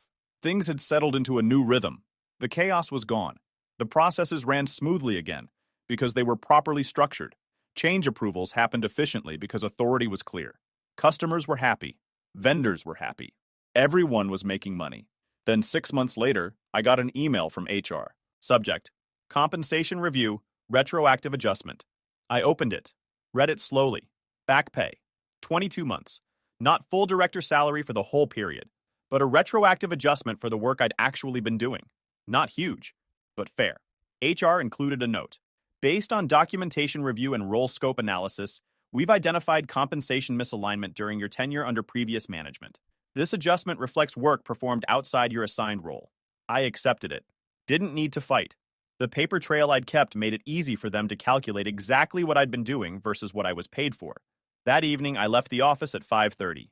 Walked to my car. My phone buzzed. Melissa. Different number. Blocked it without reading. Nothing she had to say mattered anymore. Drove home. Made dinner. Sat on my couch and thought about the last 6 months. The job wasn't hard. The lie was. I didn't break their system. I stopped being it. If you enjoyed this video, please hit that subscribe button. It really helps the channel and help us bring you more and better stories. Thanks. It wasn't supposed to be something serious. It was just for thrill. But now it's one of my biggest regrets. People have read it. Have you ever made a mistake like this? How do you deal with the consequences of it? I know I fucked up big time and it kills me, but I don't know what else to do. My husband, age 45, and I, age 40, have been married for 7 years. We have a son, age 5. My husband and I met when one of our mutual friends set us up. We both were not looking for something serious at that point of time, and were just having fun. However, we formed a connection and got together exclusively. We got married after dating for 2 years. My husband is a software engineer at Google. I work in the sales department of an insurance company. Our family life was going well. We had everything until I fucked it all up. It all started 5 months ago.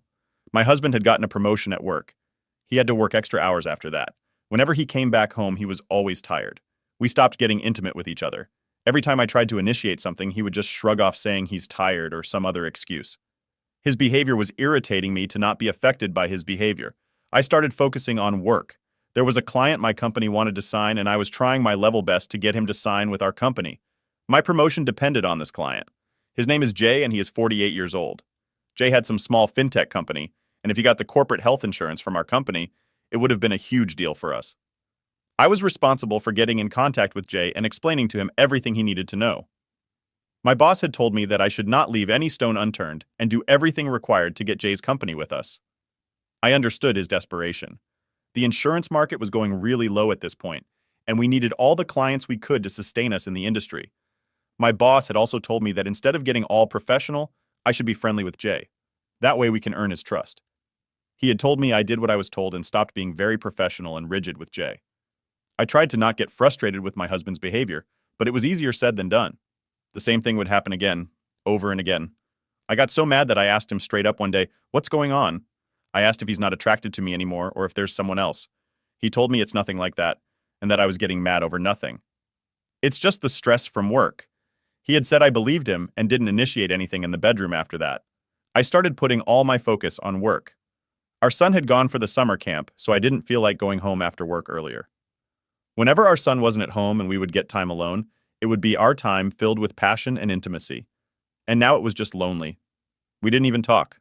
Forget about getting intimate. My meetings with Jay were going well. He was a funny dude. Good looking too. There are a lot of formalities and procedures about corporate health insurance, so we used to meet to discuss all that over meals. I tried to maintain a balance between professional and friendly with him, but failed real bad at that. Whenever I was having lunch or coffee with Jay, he would say something which sounded like flirting. But it used to be like in a very subtle way. But then I used to shrug it off. I knew he was single, but I thought that he was just being friendly, and I was taking it in the wrong sense. One day over lunch, I spilled the water on my top by mistake, and I noticed Jay's eyes lingering on my cleavage. I quickly started talking about work or something, and then he started looking at my face. I really enjoyed the way he looked at me. It made me feel so good. It was probably because I wasn't getting any attention from my husband at home. I knew it was wrong to enjoy other men's attention when I married, but my husband wasn't interested in me anymore. I was frustrated from all the times he had rejected my approach in bed. It had a bad impact on my self-esteem as well, due to work. I had actually become sort of friends with Jay. He started taking me out for meals which were not related to work at all. I didn't mind it. I welcomed the distraction. In fact, my attraction to him couldn't be denied. I didn't mean for it to become anything. It was just a distraction from the awkward situation at home.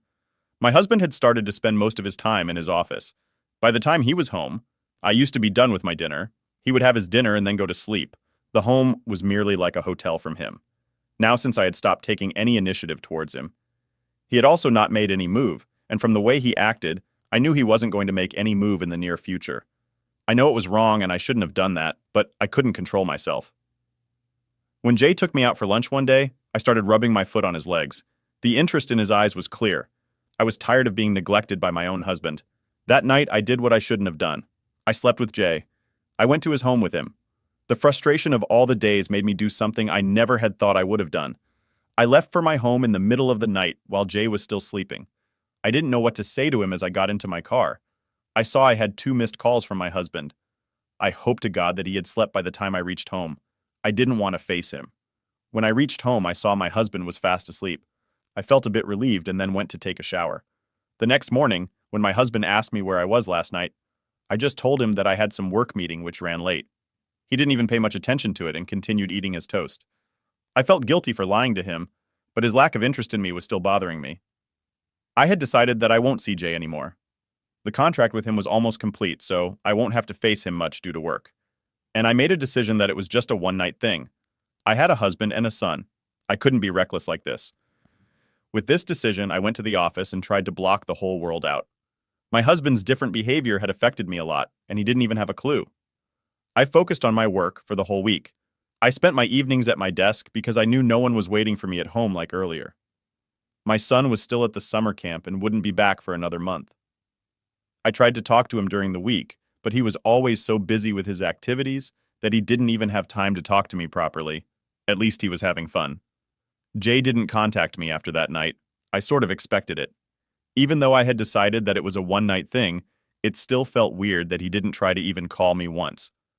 I was leaving my office on Friday when I saw Jay waiting for me outside my office. To say I was surprised to see him would be an understatement. He came up to me and hugged me. He told me that he missed me. I was both shocked and surprised. I told him that we cannot repeat what happened that night. It was a mistake. Jay looked hurt with my words. I tried to let him go, but he didn't let me.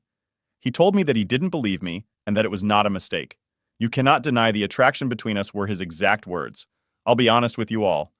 The moment he said this, my decision that it was only a night. One thing broke. I wanted to kiss him again, and so I did. He took me to his car in the parking lot, and we got intimate with each other. I had never been intimate with anyone like this in a car. It was a new feeling, and I loved it. I told him that I'll call him later, and then went to my car and drove home. I went to shower straight away, when my husband came home and went to sleep without even kissing me. Once, I decided that I was going to see Jay again. That night, I thought that maybe what I'm doing is selfish and wrong, but at least I didn't feel neglected with him.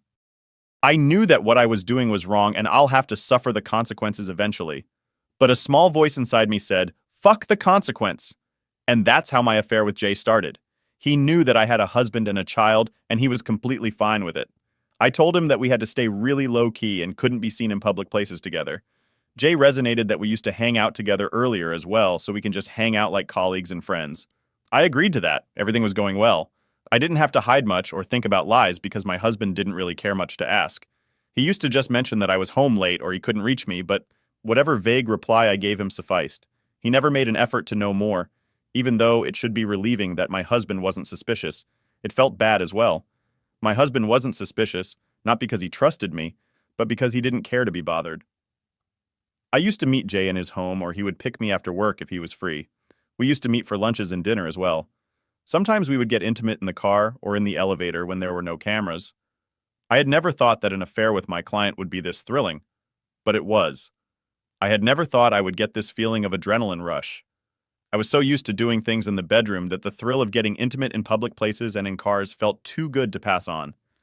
Being with Jay made me realize that I was missing out on a lot. I was finally finding the fun and thrill with Jay that I should have found with my husband. But beggars can't be choosers, so I took what I got and enjoyed it too. My son returned from his summer camp after 2 months. I had to adapt back according to his schedule as well. I got less time with Jay in the initial days. But then I tried to set things up in a way which would give us a lot of time together. There was no end goal of my affair with Jay. I didn't know how to navigate it. When I shared this with Jay, he calmed me down and told me that we don't have to think too far and that we can deal with one day at a time. It felt good to be assured like that. My husband had never assured me like that, mostly because he didn't have time from work. If I was honest, I couldn't blame everything on his promotion. Even without his promotion, he was always occupied with work. I was the one responsible for everything related to our home or our son when it was his responsibility as well. His promotion just pushed things to an end. Earlier, he would give me some time on the weekend or after dinner, but now that was over. It stopped bothering me after I started things with Jay. I was getting the attention in the bedroom and outside as well. Day by day, I was getting less and less affected by my husband's actions. It was clear that my husband didn't really care about me. I just refused to see. Earlier. He had not once tried to get intimate with me. Not that I wanted it now, but still, it showed his lack of interest in me. I thought of getting separated from him for good, but I put the thoughts aside for our son. Even though my husband was a shitty husband, I know I was a shitty wife as well. He was a good father. He made sure that our son got everything he wanted, including his attention.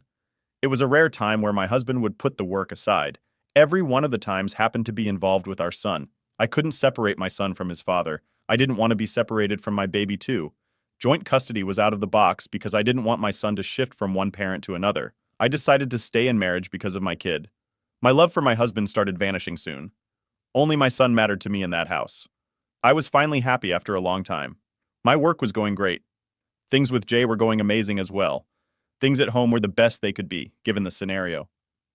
My husband continued to stay with his work. He would have not even noticed if I disappeared from his life.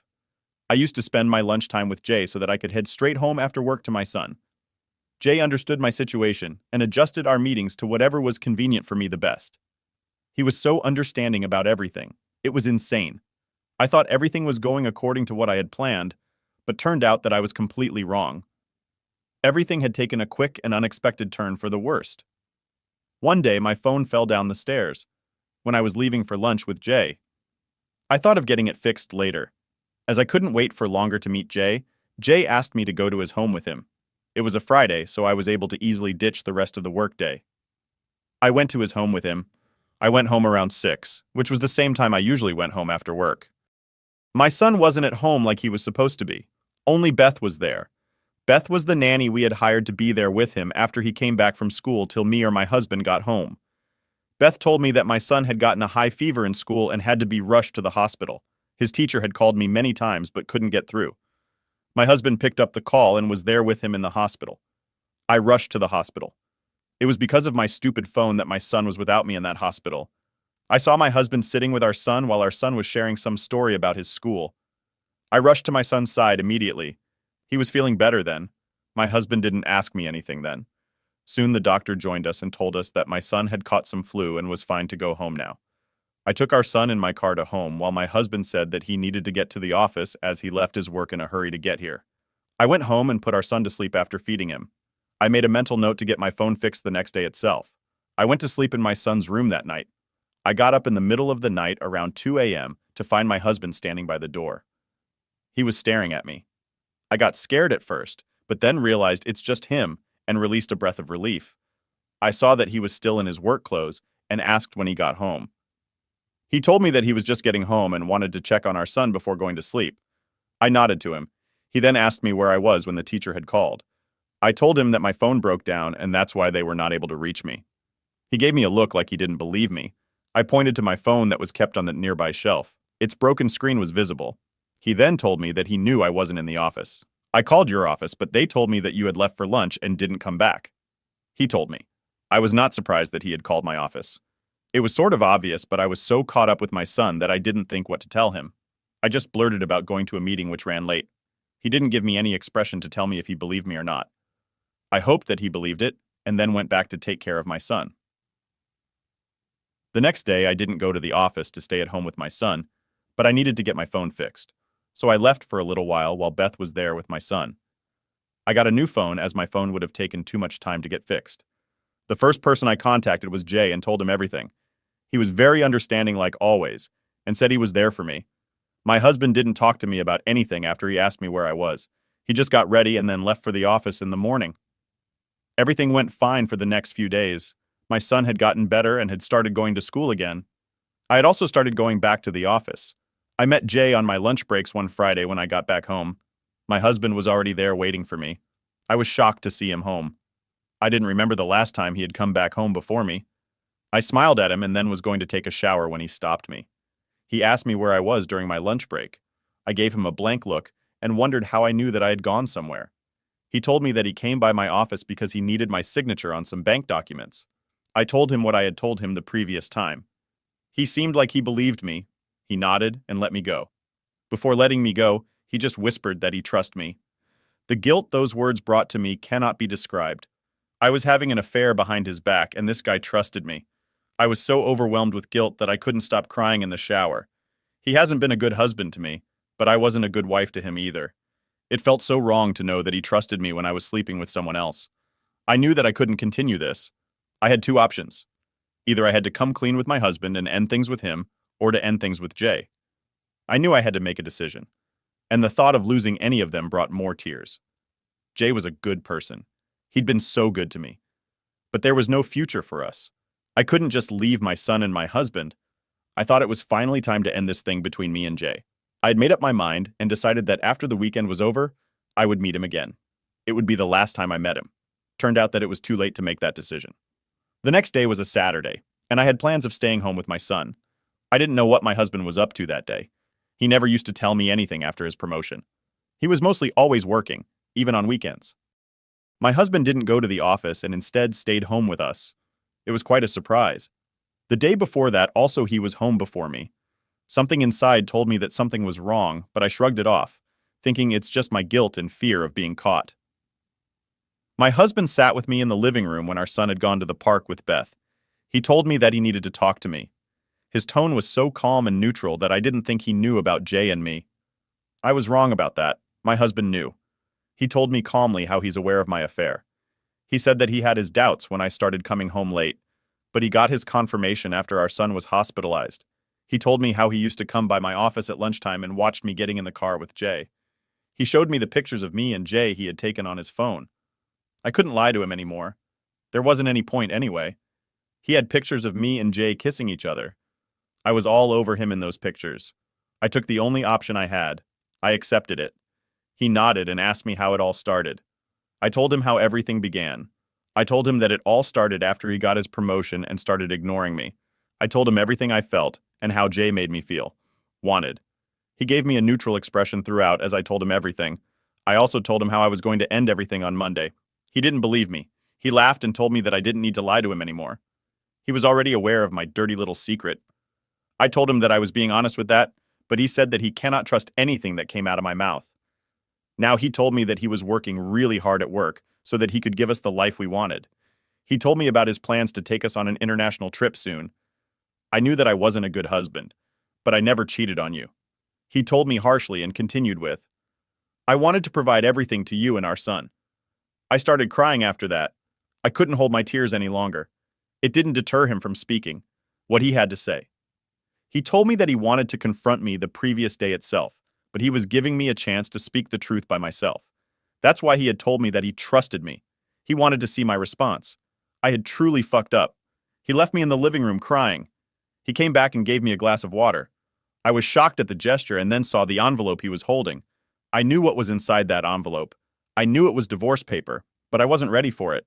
I had got them ready after I saw you in the parking lot. He said to me, I wasn't ready to leave him like this, but he was ready.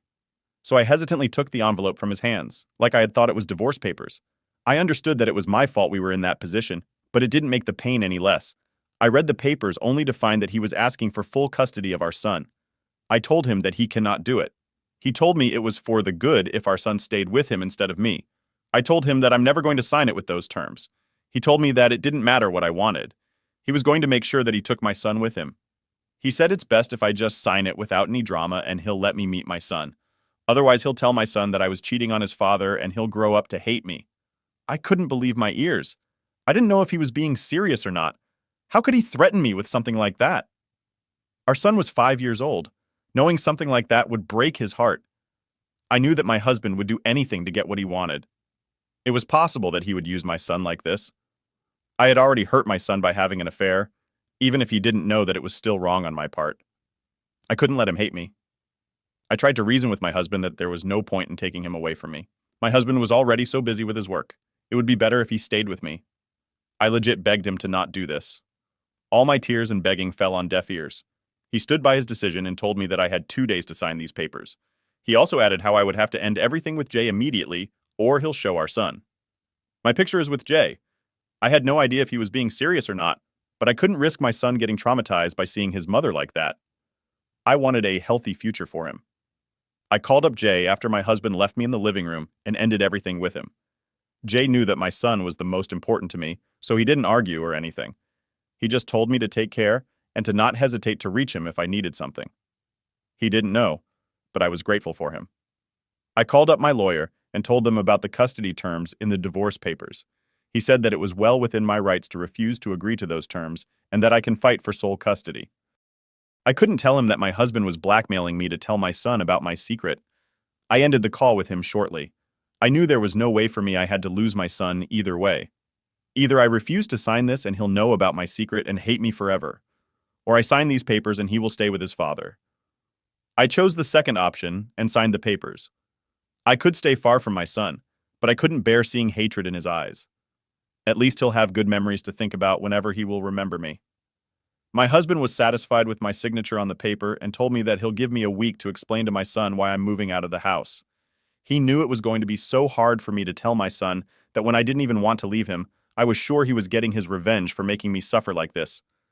I knew I had to suffer the consequences of my affair, but I never thought that I'd have to lose my son because of it. I didn't ask for a divorce earlier because of my son, and today, I had to leave him. Telling my son that his mom is going away was the most heartbreaking thing I had to go through. He cried so much the first time I told him that I started crying myself. Even thinking about that makes me want to cry. With a lot of effort. I made him understand that Dad will take care of him and will keep meeting very soon. The pain in his eyes made me want to break down then and there. I pretended to be strong for my little guy. I spent the entire week with him trying to savor all the moments. When Friday came around and I dropped him off at school, I told him that I won't be home when he gets back from school. He started crying again and I hugged him, telling him that I'll meet him very soon. My husband had seen me with my son throughout the week. I had some hope that seeing me so miserable will make him change his mind, but nothing. I had called the movers to move my luggage to my company's apartment. I could only get that in such short notice while I was getting out of the home. My husband was there. He showed no emotions. Neither did I expect him to. He had no emotions for me. He told me that he had filed for the divorce and that his lawyers will be in contact with me for everything after that. I nodded to that. I told him to take care of our son well and that I was sorry for everything. He told me that he'll take care of our son. He said I didn't need to worry about our son anymore. I didn't say anything after that and left the house. It has been more than a month since all this happened. The divorce process is still going on. Our divorce lawyers had told us that since it's uncontested divorce, it will be over soon. I have shifted to the accommodation provided by the company. I didn't have the energy to look for anything else. My ex-husband has allowed me to talk thrice to my son. I miss him so much. It hurts my heart. The only relief is that my son is being treated well. My husband has always been a good father. I knew he'll take care of my son. Well, my boy told me that his dad comes back home early after work and then plays with him. It was bittersweet to know that only if he had come home early for me, we wouldn't have been in this situation right now. I know I cannot fault him for my infidelity, but it hurts to know that he couldn't make these changes in his life when I was there. I try to focus on my work now, since I have nothing else to do. I never contacted Jay after that call in my home. He hasn't tried to contact me either. I'm grateful for that. I don't think I could continue anything after being away from my son like this. The regret of having an affair is too heavy on my heart. I wish I had never done anything. If I hadn't acted on impulse and didn't start my affair with Jay, I still would be living with my son. And maybe my husband would have started giving me some attention back after some time. I wish I had waited instead of cheating on him like this. Update. It has been 2 months since I left the house. Our divorce has been finalized by the court. When my lawyer asked if I wanted anything from my husband, I straight up refused. I didn't want any of his assets. All I wanted was my son. And since I couldn't have him, anything else didn't interest me a bit. My husband has already moved on. My son told me that he saw Beth, the nanny, coming out of Dad's room in the morning. I was shocked at that. Beth was in her early 30s. Was this easy for him to move on? I thought to myself. But then another thought came to me that I was no one to say this when I had an affair which ended our marriage. It still felt bad, though. I told my son that maybe Beth forgot something and went to get it from Dad. Even though my ex-husband stooped low to use my son against me, I was not him. I wasn't going to play with my son's feelings to take revenge on his father. I was just happy that I could talk to my son whenever I wanted to. Beth used to call me when my son asked her to call Mom, and I was grateful for that. Maybe she felt guilty for sleeping with my ex-husband. I still appreciated her doing this. I even took my son on weekends with me. The little time I get to spend with him has become the highlight of my life. He makes sure to tell me every little detail so I don't miss out on anything. The regret of starting the affair hasn't gone away. It hit especially hard when I had to drop my son back to his father's house, to the same house which used to be mine as well. Update. It has been a year since my last update. My son just turned 6 last month. He has adapted to the changes really well. He stopped crying for me 6 months after I had left the house. Now he just gives me a smile when I drop him off. It's a mixed feeling to see him smiling like that. It feels a bit better that I'm not the reason my son is crying, but it also hurts as I worry if he misses me or not. Also, my ex-husband has gotten engaged with Beth. They are set to marry within 6 months, even though I was the one who cheated. It still hurts to see him with someone else. It really did hurt me seeing them together in the house I had built with him. I got to know about their engagement when I went to drop my son back to my ex-husband's place. He was kissing Beth in a very intimate way. I couldn't remember the last time he had kissed me like that. I coughed to indicate my presence while Beth got shy. After seeing me, my ex-husband acted rather pleased that I had seen that my eyes then fell on the ring and Beth's ring finger. My ex then informed me that he and Beth had gotten engaged and planned on getting married soon. I managed to smile. The look on my ex's face told me that he enjoyed that I felt hurt. He then kissed her again, and I knew he was taking revenge for me cheating on him. I left after kissing my son on the cheeks. I would like to thank everyone who didn't judge me and offered support and empathy. I don't know you all personally, but it meant a lot to me. All right, everybody, today we've got a story about a guy who tried to do the right thing, twice, and got ignored both times. He was an IT systems administrator at a mid-sized company that was running over $200,000 worth of pirated enterprise software. Adobe Creative Suite, AutoCAD, Microsoft Office, all of it unlicensed, all of it stolen. He told management. They shrugged. He told them again. They told him to mind his own business. And then they laid him off. Big mistake. Because this guy had screenshots. He had serial numbers. He had install dates. He had everything. He filed a report with the Business Software Alliance, and what happened next cost that company over $600,000 in fines and half their workforce. Let's get into it. I got laid off after warning my company twice about their pirated software. So I reported them to the BSA. The fine was 3 times the value of the stolen licenses. They had to lay off half their staff to pay it. I'm going to tell this story from the beginning because the details matter, every single one of them. And I want people to understand that I didn't do this out of spite. Or, okay, maybe like 10% spite. But mostly I did it because I tried to fix the problem the right way. Twice. And nobody listened. My name's Connor. I'm 31. For the past 3 years, I worked as an IT systems administrator at a company I'll call Gray Line Design Group. They're a mid-sized firm, about 120 employees at peak, that does architectural renderings, industrial design, and some brand identity work for commercial clients. The kind of company that lives and dies on software. AutoCAD for the architects, Adobe Creative Suite for the designers, Microsoft Office for literally everyone, SolidWorks for a smaller team doing product modeling. These aren't cheap programs. We're talking thousands of dollars per seat, per year for some of them. Enterprise licensing for a company this size runs well into 6 figures annually. I was the only full-time IT systems administrator.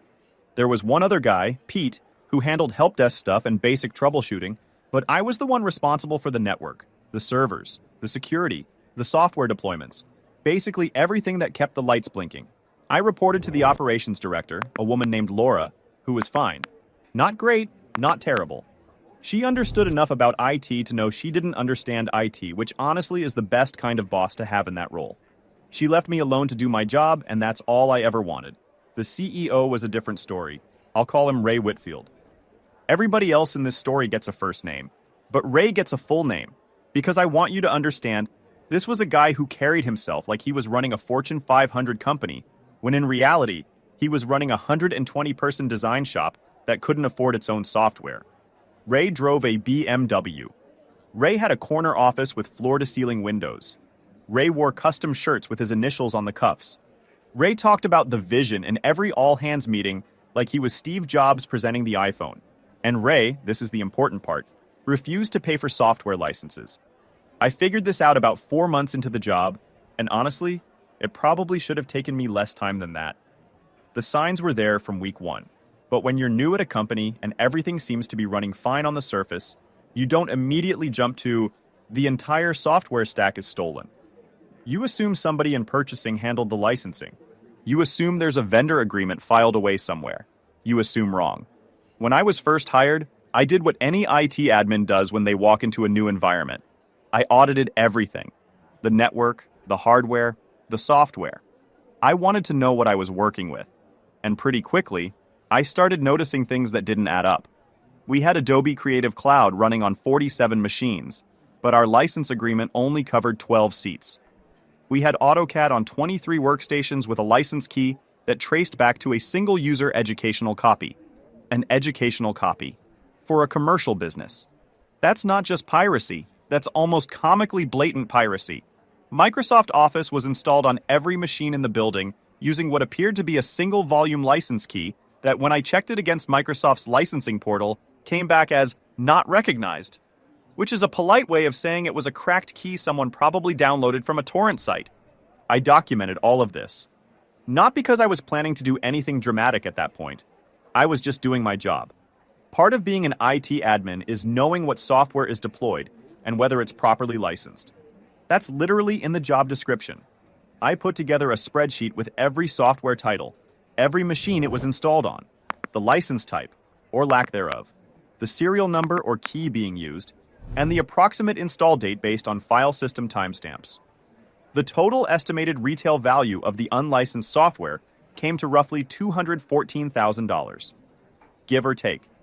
It depended on whether you counted per seat or per device for some of the licenses, but any way you sliced it, we were looking at over 200 grand in stolen software. I brought this to Laura first. I figured, naively, it turns out, that the operations director would want to know that the company was exposed to massive legal liability. I set up a meeting. I brought my spreadsheet. I walked her through it line by line. Laura's reaction was, I don't know how to describe it. She kind of went pale, not in a, oh no, we need to fix this way, more in a, oh no, you found out way. She was quiet for a long time. Then she said, Connor, I appreciate you bringing this to my attention. I'll raise it with Ray.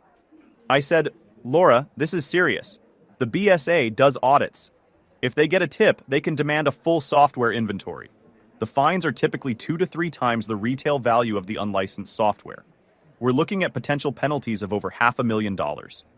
She nodded. She said she understood. She said she'd talk to Ray. 2 weeks went by. Nothing happened. No new licenses purchased, no conversations with vendors, no compliance plan. Nothing. I followed up with Laura. She said, Ray is aware of the situation. He's evaluating options. I said, what options? The option is to buy the licenses. She said, Connor, I conveyed your concerns. Let's give it some time. All right, me here, not Connor. Ray is evaluating options. That's corporate speak for, Ray heard you and doesn't care. The man is running a company on $214,000 worth of stolen software, and his response is to evaluate options. What options, Ray? The option where you pay for the software? Or the option where you keep stealing it and hope nobody notices? I'm calling Ray the pirate captain from here on out, because that's exactly what he is. Commanding a ship of people to sail under a stolen flag. And when his own navigator says, hey, those are pirate colors, the captain says he's evaluating whether piracy is actually piracy. Spoiler alert, Ray, it is. A month after my first conversation with Laura, I tried again. This time, I didn't go through Laura. I sent an email directly to Ray.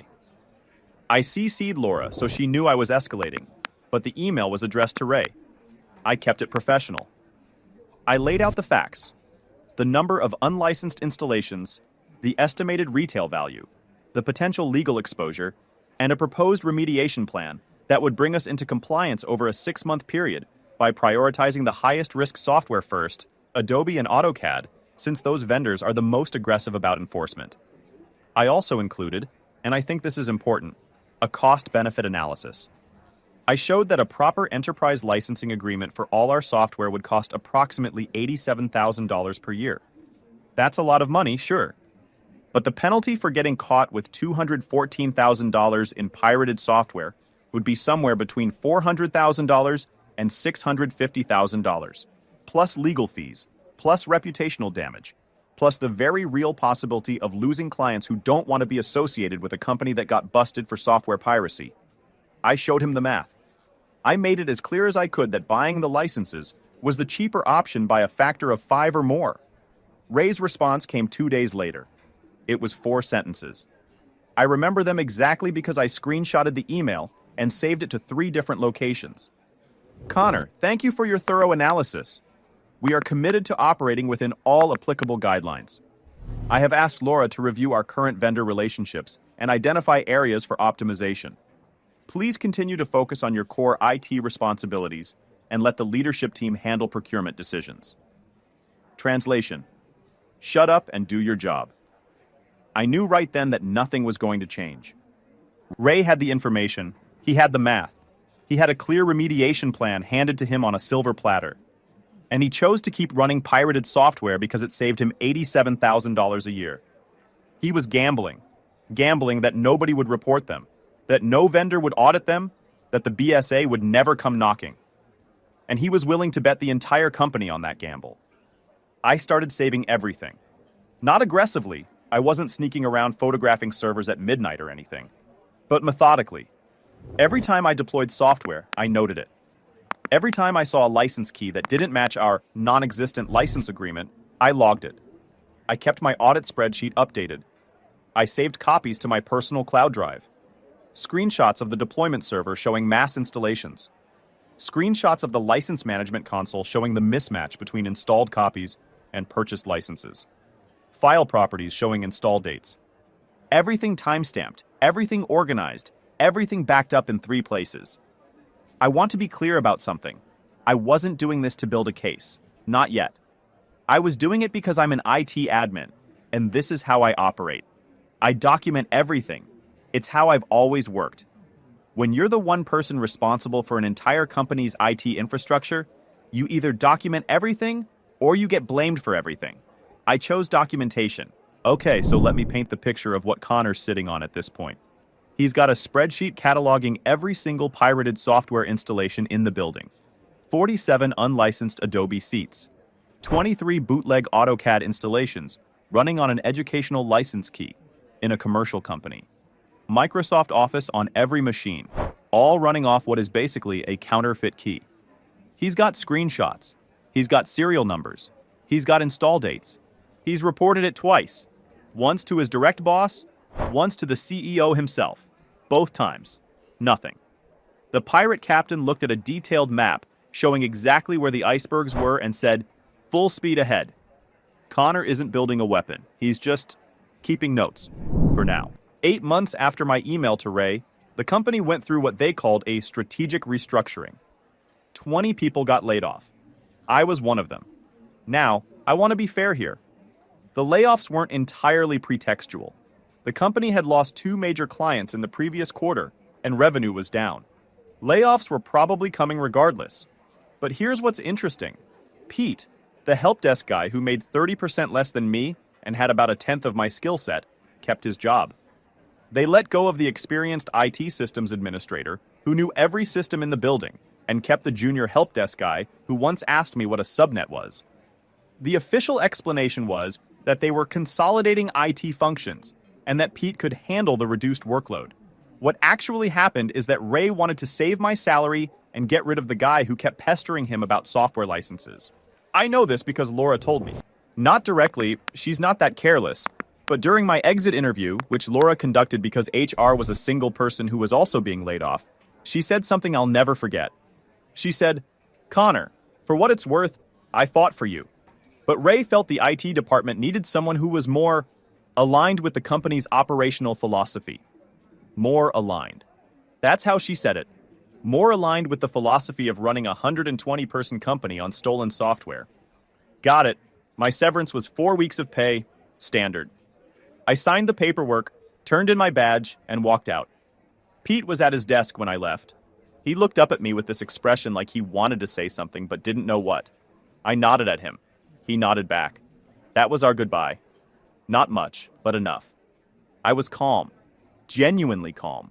Not the fake calm of someone who's planning something. The real calm of someone who's already made a decision and is at peace with it. My girlfriend asked me that night how I could be so composed about getting laid off. I told her it was because I wasn't done yet. She asked what that meant. I said, "You'll see." I went home. I ate lunch. I watched an episode of something on TV. I don't even remember what. And then I sat down at my computer and opened my audit spreadsheet. The Business Software Alliance, the BSA, is an industry group that represents major software companies like Microsoft, Adobe, Autodesk, and others. They have a reporting mechanism for software piracy. You can file a report online. They investigate. If the report is substantiated, they take action, which can range from a cease and desist letter to a full-blown legal enforcement action. They also offer rewards to reporters in some cases, though that wasn't my primary motivation. I spent 2 days preparing my report, not because I was second-guessing myself, I'd already made the decision, but because I wanted it to be airtight. I organized my documentation into a single package. The audit spreadsheet, updated as of my last day, screenshots of the deployment server, screenshots of the license management console, photographs of individual workstation properties showing the pirated software versions, a list of every serial number and license key in use, a timeline of installations, and copies of both my email to Ray and Laura's verbal acknowledgement that the issue had been raised with leadership. I filed the report on a Tuesday evening. I included everything. Every screenshot, every serial number, every date. I explained that I had been the company's IT systems administrator for 3 years, that I had identified the licensing issues during a routine audit, that I had reported them to both my direct supervisor and the CEO, that both reports had been acknowledged but no corrective action had been taken, and that I had subsequently been laid off. Then I closed my laptop and went for a walk. I didn't feel victorious. I didn't feel vindictive. I felt, I don't know, tired mostly, and a little sad. Because despite everything, I'd liked a lot of the people at that company. The designers were talented. The architects did good work. Pete was a decent kid, even if he didn't know what a subnet was. I didn't want any of them to get hurt, but the company, meaning Ray, had made a choice. He chose piracy over compliance. He chose to ignore the warnings. And then he chose to fire the person who gave them. Every one of those decisions was his. The consequences would be too. I have to step in here because I want everyone to understand what Connor just handed the BSA. This wasn't some vague tip. This wasn't, "Hey, I think my old company might have some pirated software, maybe check it out." This was a forensic-grade evidence package assembled by the one person in the entire company who had full access to every system, every license key, every installation record. It's like if you fired your own accountant, and then the IRS showed up 2 weeks later with your complete financial records organized in color-coded binders. The pirate captain didn't just ignore the warnings. He fired the guy holding the receipts. And the guy holding the receipts had made copies. 3 weeks after I filed my report, I got a call from a BSA representative. She confirmed they'd received my documentation and said it was, quote, "extremely comprehensive." She asked me a few clarifying questions, mostly about the company's size, its industry, and whether I knew of any other parties who might have relevant information. I answered everything honestly. She said the BSA would be conducting a formal investigation and that I might be contacted again during the process. I heard nothing for about 6 weeks after that. Then I got another call. The BSA rep told me that they had retained outside counsel and were preparing a legal demand to Greyline Design Group. She couldn't give me specifics about the legal strategy, but she said my documentation had been instrumental in building their case. What happened next, I pieced together from a combination of public records, a news brief that a local business journal ran, and, I'll be honest, a very informative conversation with Pete, who called me about a month after the BSA made contact with the company. Pete was freaking out. He said a group of people in suits had shown up at the office with a legal team and demanded access to every computer in the building.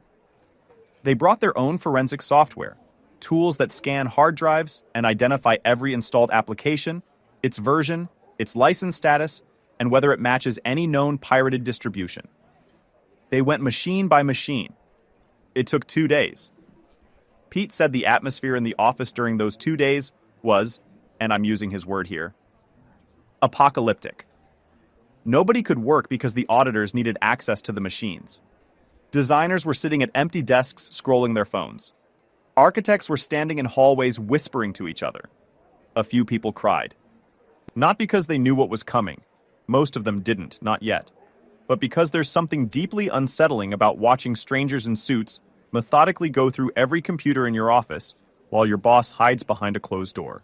You don't need to understand the specifics to know that something very bad is happening.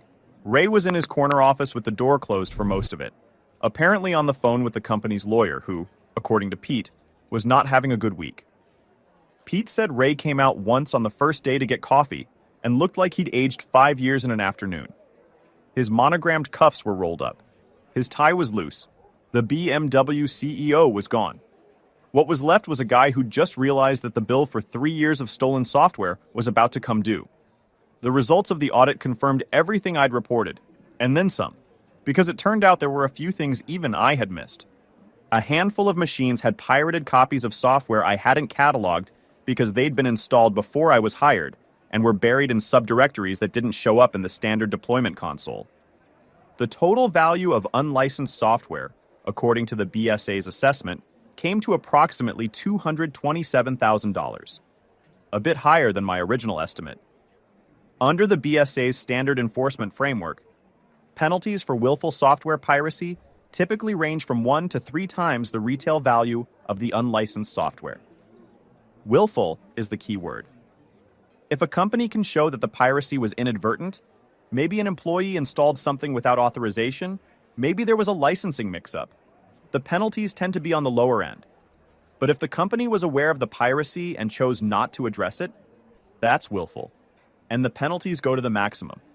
Ray's email to me, the one where I flagged the problem and he told me to mind my own business, was part of the evidence package I submitted to the BSA.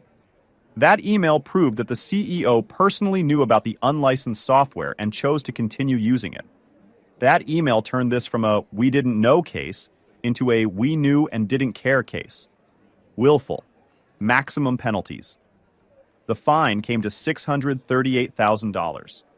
$638,000. Plus legal fees, which I was told ran into the low 6 figures on top of that. Plus the cost of actually buying legitimate licenses for all the software, which was another $90,000-ish. Total financial hit to the company, somewhere in the neighborhood of $850,000. I want to put that in perspective. The annual licensing cost I had proposed to Ray, the remediation plan he ignored, was $87,000 per year. If he'd just said yes when I first brought it up, the company would have spent about $260,000 over 3 years on legitimate licenses. Instead, he spent nothing on licenses and $850,000 on penalties. He saved $87,000 a year in licensing fees, and it cost him nearly $1 million. That's not just bad math. That's the kind of math that ends careers. And it did end careers. Just not Ray's. At least not immediately.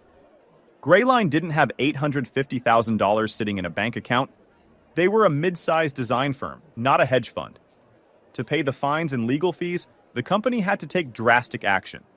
They laid off approximately 60 people, more than half the company. Entire departments were gutted. The architecture division went from 18 people to 6. The design team went from 30-something to about 12. Support staff, admin, accounting, operations, was cut to the bone. Pete got laid off in this round. He called me again. He was less freaked out this time and more resigned.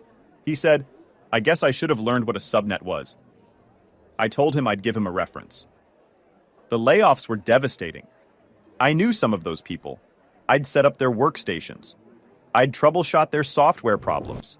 I'd help them recover lost files and configure their email and do all the little things that IT people do that nobody notices until they don't happen. And now they were out of a job because their CEO decided that $87,000 a year in licensing fees was too expensive. I'm not going to pretend I don't feel complicated about this. I do. Every time I think about the designers who lost their jobs, people who had nothing to do with the licensing decisions, I feel a weight in my chest. They didn't pirate the software. They just used what was put on their machines. They had no idea, most of them, and they paid the price for Ray's decisions. But here's what I keep coming back to. The piracy was going to be discovered eventually. Maybe not by me. Maybe by a vendor audit. Maybe by a disgruntled former employee who wasn't as methodical as I was, but who'd noticed the same things. Maybe by the BSA itself, which conducts random audits of companies in software-heavy industries. It was a ticking bomb. The question was never if, but when. And the longer it went on, the more software got installed, the higher the value climbed, and the bigger the eventual penalty would be. If Ray had listened to me 3 years ago, the fine would have been 0. If he'd listened to me a year ago, the fine would have been 0. He had every chance to defuse the bomb. He chose to sit on it. Ray is still the CEO, by the way. Last I heard anyway. The company survived, barely, but it's a shadow of what it was. They went from 120 employees to about 50. They lost clients, including 2 of their 3 largest accounts, who reportedly didn't want the association with a company under enforcement action for software piracy. Their reputation in the industry took a serious hit. There were articles in trade publications. A couple of design industry forums had threads about it. People in the design world talk, and when your company gets raided by the BSA, people hear about it. One of the forum threads, and I shouldn't have read it, but I did, had someone commenting, "How do you run a design firm on pirated Adobe? That's like running a restaurant with stolen food." That one stuck with me. I've moved on. I got a new position about 2 months after the layoffs. IT systems administrator at a company that, I checked on day 1, has fully legitimate, properly licensed software across the board. When I did my initial audit and found everything in order, I actually smiled. My new boss asked why I was smiling. I said, "Because your licenses are all current." She looked at me funny. I said, "Long story." She said, "Must be a good one." I said, "Depends on who's telling it." Let me do some final math, because the numbers tell this story better than anything else. Annual cost of legitimate software licenses, $87,000. Total cost of ignoring the problem, approximately $850,000 in fines, legal fees, and remediation. Jobs lost to pay the penalty, 60. Ray's email telling Connor to mind his own business. 4 sentences. 4 sentences that cost his company almost $1 million and 60 people their livelihoods. The pirate captain had a navigator with a detailed map of every reef and every rock. The navigator said, "We need to change course." The captain said, "Focus on your core responsibilities." And the ship hit every single reef on the map. Every single one. Final update. A few things I want to address because I know people are going to ask. Did I get a reward from the BSA? Yes.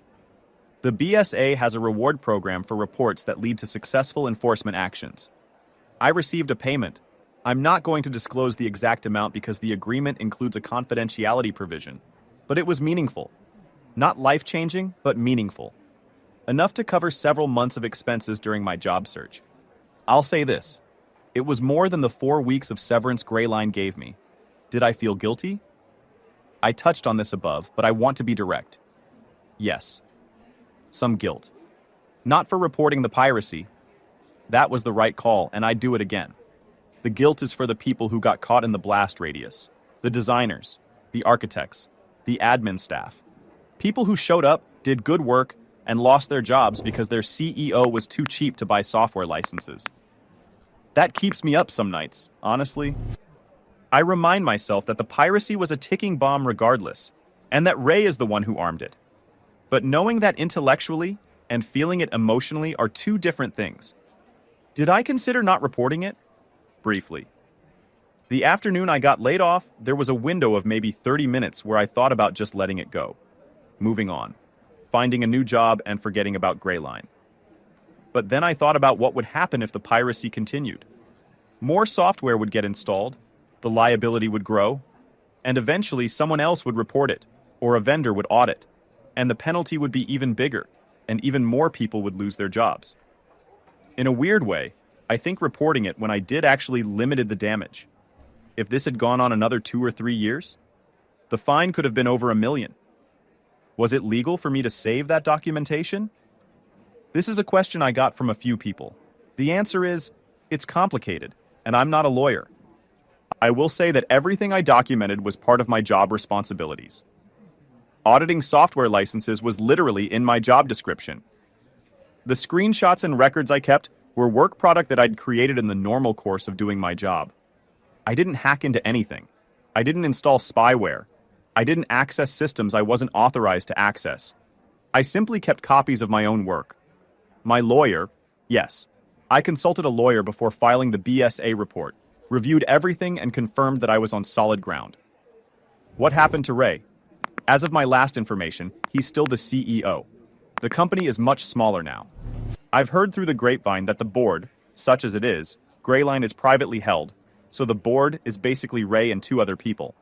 Discussed removing him, but ultimately decided that the disruption of a leadership change on top of everything else would be too much. So Ray is still there, running a 50-person company that used to be a 120-person company.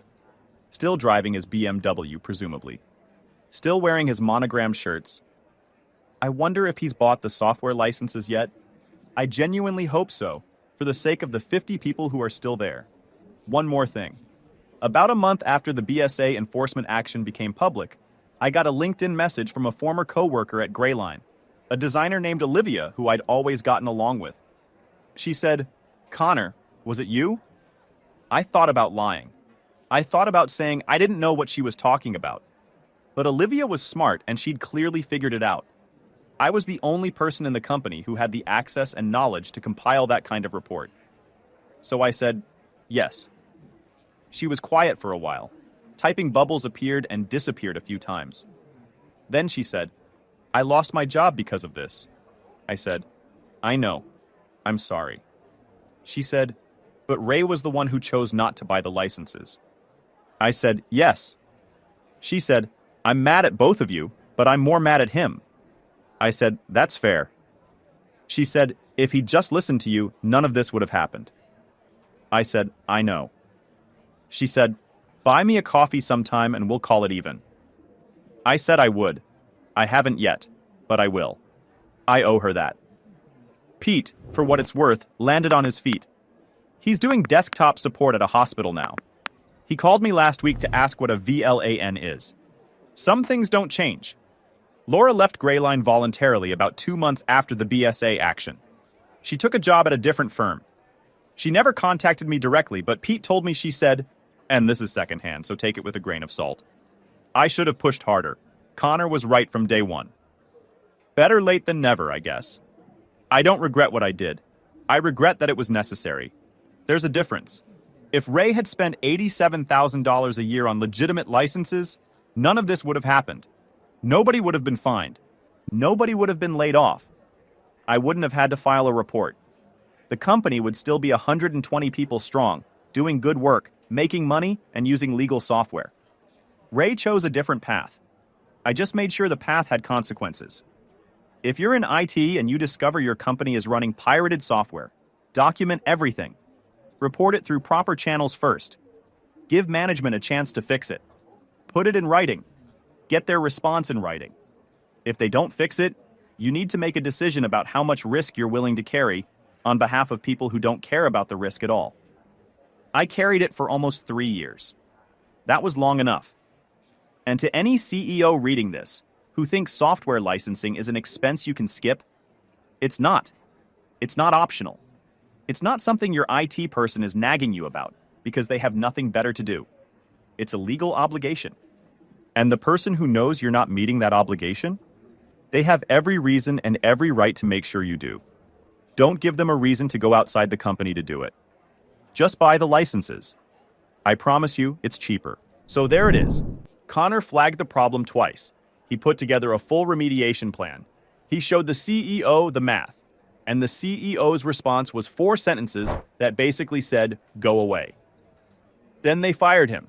And the guy they fired was the one person who had a complete forensic record of every single piece of pirated software in the building. Serial numbers, screenshots, install dates, everything. The BSA fine came to $638,000. The total cost, including legal fees and buying actual licenses, was close to $850,000. 60 people lost their jobs. All because one CEO thought $87,000 a year in software licenses was too expensive. The pirate captain sailed right into the reef that his own navigator had circled in red ink. Twice. Here's my question for you. And drop it in the comments because I genuinely want to know. If you were Connor, would you have filed the report? Or would you have walked away and let somebody else eventually blow the whistle? Subscribe, and I'll see you in the next one.